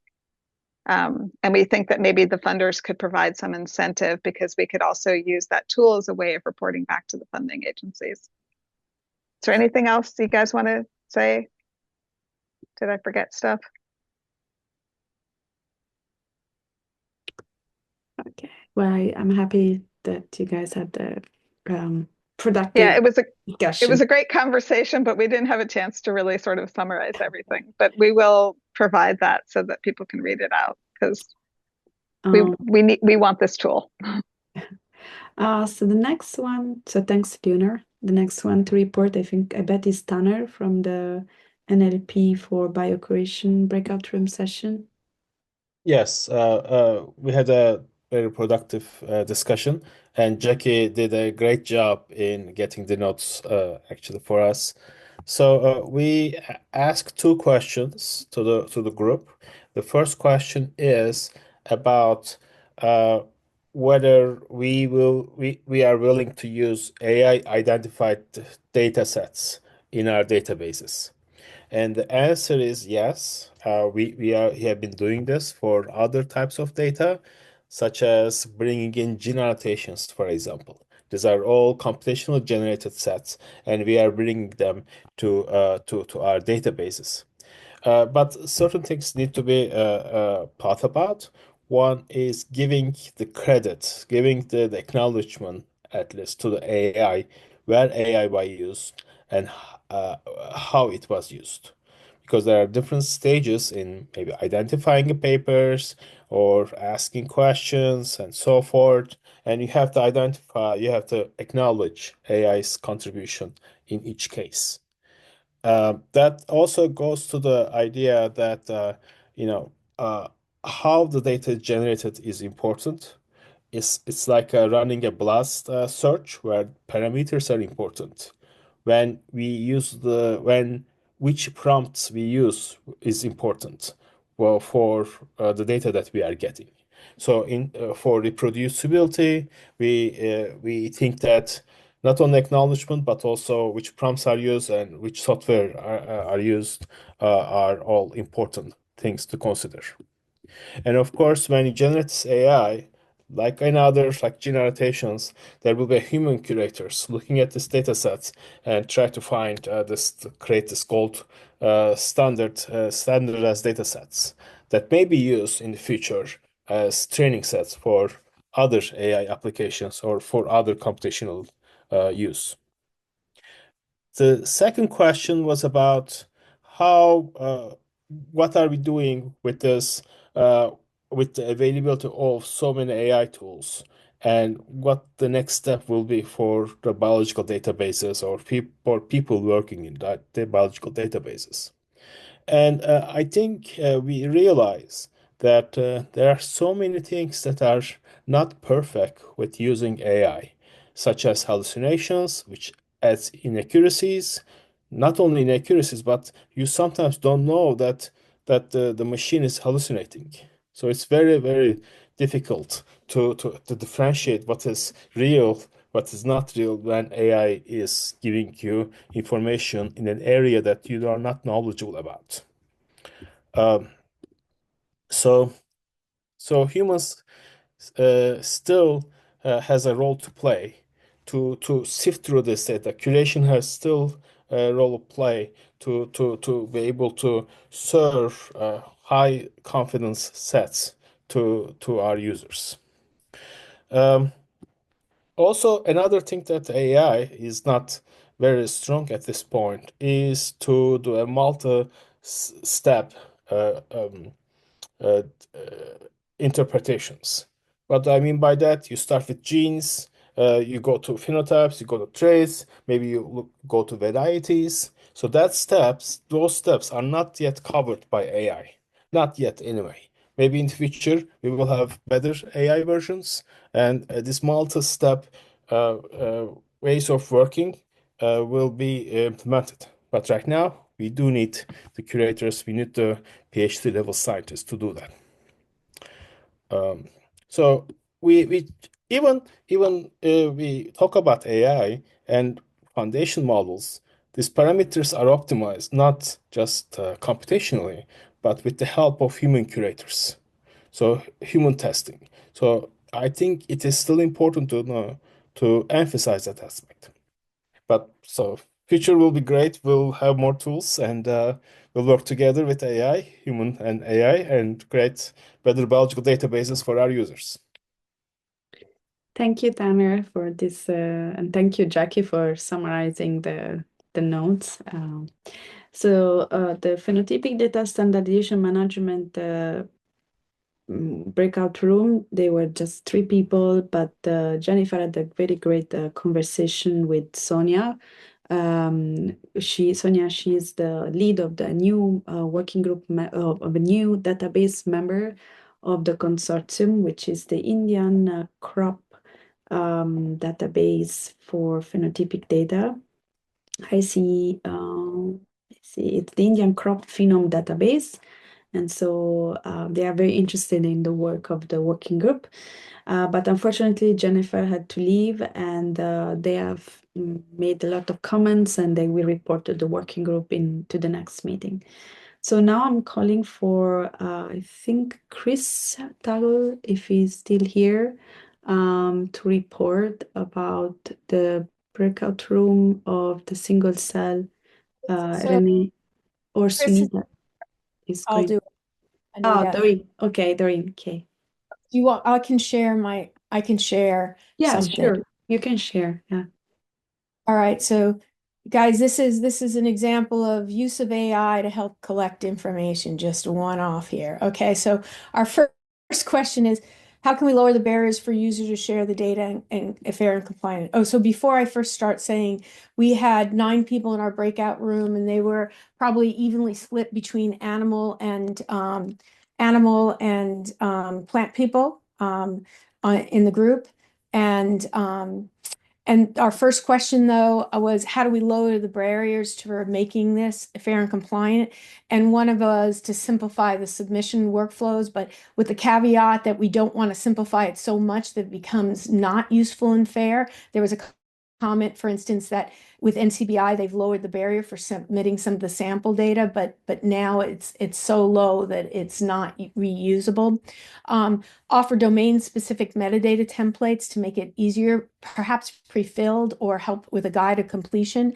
Integration of validation tools. So, for a lot of these tools, there are existing workflows that are used, like when people are now analyzing these single cell data sets, there's like 8 or 10 package. Could we potentially enhance those tools with updated workflows as part of the tool submission and improve that usability so it'll generate, the end product that we need to use? Encourage or use existing established formats. Most of us use this. Make sure we embed control vocabularies or ontologies. Make sure we have this. This gets to, if we have specific meta, to make it easier, use drop-down lookups for species, traits, tissues, if we can do it. Provide clear, concise, fair checklists. Help users understand what fair looks like and how to achieve it. With example data sets. There was also a discussion, with regard to training and things, which will come in the next section of really educating people really what is important and why it's to have fair. There was a discussion about, for instance, in single cell, the sample preparation is incredibly critical, but there's this sort of space in between where part of that is actually the sort of magic or the art. People are sometimes a bit hesitant in making this accessible right away or getting it down. And so perhaps there's a way of versioning and getting DOI minting that sample information can be, preparation can be submitted earlier, like a protocols IO. And so that information is already there and the metadata is there, and it makes it easier as an incremental submission instead of having to do it all at once. And then, of course, offer human support and training, whether we can have office hours for people who are familiar, chat box, and user guides. And then where possible, align where funding and publication clearly indicate how these repositories help meet funder and journal mandates. Okay, so question number 2 is a slight different variation on there, not how we lower the barrier, but how do we motivate researchers to share their data in a fair and compliant way? And so part of that is making the data really citable and visible early on, having DOIs and tracking methods, view, download. So if we have these at the databases, being able to actually communicate when people have been looking at the data or having those DOIs easily available early on. And that also gets to what we brought up earlier. Could you have a DOI associated with the sample prep versus a DOI actually on the actual data? And synthesize career credit, recognize contributors any way we can, maybe by examples of high use data as an example. Simplify the submission format, user-friendly interfaces, automated metadata checks. This came up in the other discussion. Recognize contributions publicly. Newsletters, portals, conference, really get out there that, these people who are actually making these data sets fair, give them recognition for that. Soft nudges from other leaders, journals and funders to make this a cultural norm to do this, because right now, it isn't necessarily mandated, right? There are some data sharing, but not to the point where it makes it totally fair. Teach fair principles. This is not a short-term thing, but really start to think about how do we embed that into programs and workshops to make onboarding easier. Reward fair practices, offer badges, certifications, or small grants for exemplary data sharing could be an example. And then show how it aligns with, very clearly how it aligns with funders, publishers, and institutional requirements. So it's up there in front. So people stop thinking about the culture. Oh, I have to do this at the very end. We're understanding, no, this is part of the culture now. We need to shift to that because it's a shift. And then we had a third question that we didn't get to that started to discuss how we can get fair, compliant data repositories, but there's no notes on that. Or very few notes. Okay, so that is it from our discussion. Thank you. A lot of you guys have a great discussion. Thanks, Doreen. So the next is the Standard for Genetic Variation Working Group. Who is going to present that? Marcela? Okay. Marcela, Yeah, yeah. 5 minutes. So we had a very small group, and fortunately, everyone in the group was part of the discussion, was part of the group. So there was no new ideas, which we were hoping to get from outsiders. We also, it was kind of like a veiled invitation to any group that has that is handling genetic variation to be included in our manuscript in preparation if they did not see themselves represented in my presentation for what we call the data journeys. So we basically taking that first question in consideration. The question is based on the data journey, the outline of our manuscript. Are there examples of use cases not represented? We use the opportunity to do kind of like a gap analysis of the resources that were representing at the breakout room. One of them was Cartograplant, and from them we realized something new that and others were not aware of, including myself, was that they are dealing with merging different data sets coming from different studies, sequence platforms, and the issues associated with that merging. So we want to include that. It's a very useful, that's going to be a very useful point to strengthen our paper. There is also Ensemble, who is migrating to a new platform, and that's also something that we need to include. We're going to be touching on. What else? Yeah. So the second question was on the LLMs that could be leveraged for the adoption of genetic variation standard. Nothing really new, things that we have already been discussed, that AI can be great at extracting summaries, or in the case of traits, at coming up with suggesting ontology terms for phenotypes described in papers. So there is already papers and used by other communities like worm-based and stuff. The same is true for variants, for mutations, like complex systems, like how worm-based describes mutations, or Drosophila. Each community has its own. Same with plants. So there are in those cases, yes, there is some software that can be useful for that. For the ontology, that was DeepSeek, I think it was mentioned. I think that was it. We just collected some resources listed.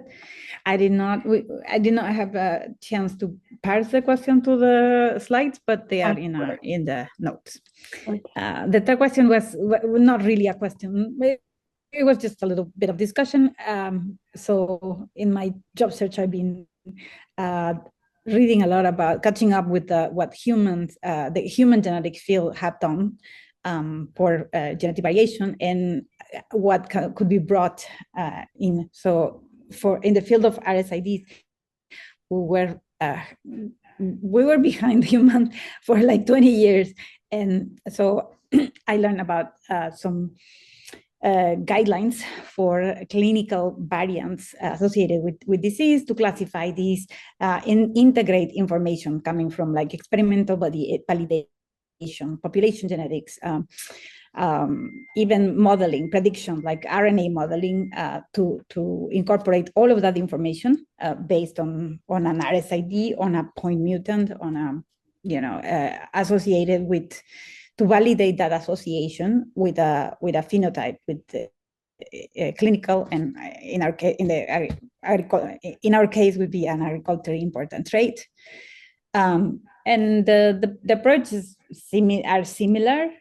It's like surveying what's out there, protocols, but nothing like really pop out like we could. Yes, is the next thing, is that the direction we're heading?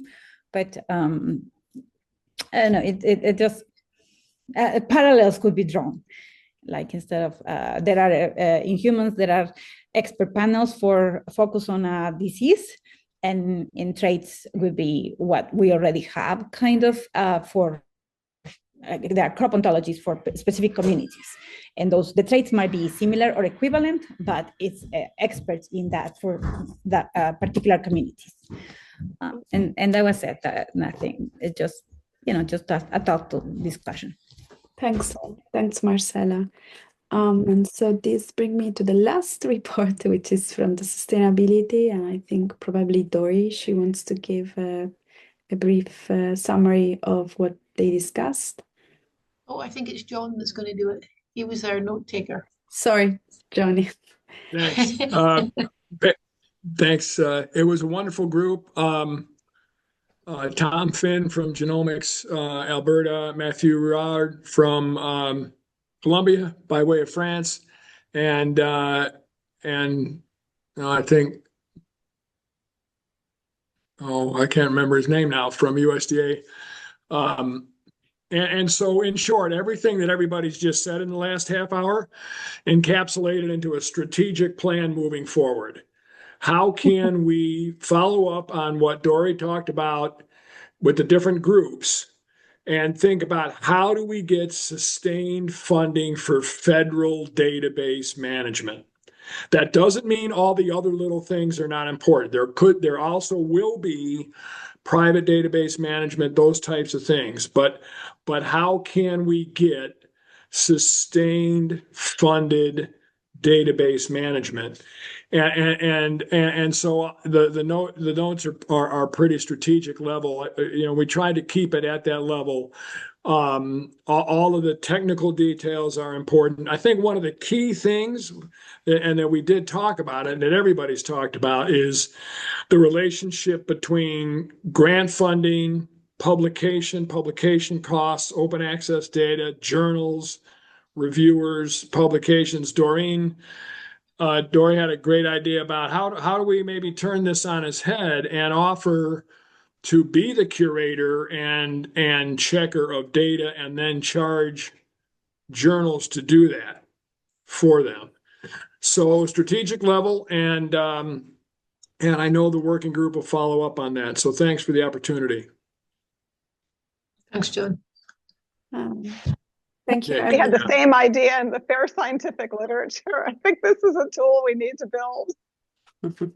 Great. To charge the journals.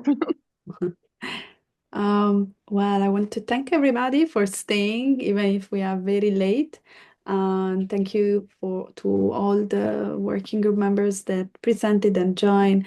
And I want to invite you to join tomorrow session, which will focus mostly on sustainability. We will have a talk from Kimberly Van Hoeken from the Alliance of Genome Resources. And then there will be a panel discussion with about sustainability, and we will conclude with the community listening section about what AgBioData, about the community and where we are going. So thank you so much, and I hope you will join us tomorrow. Thank you.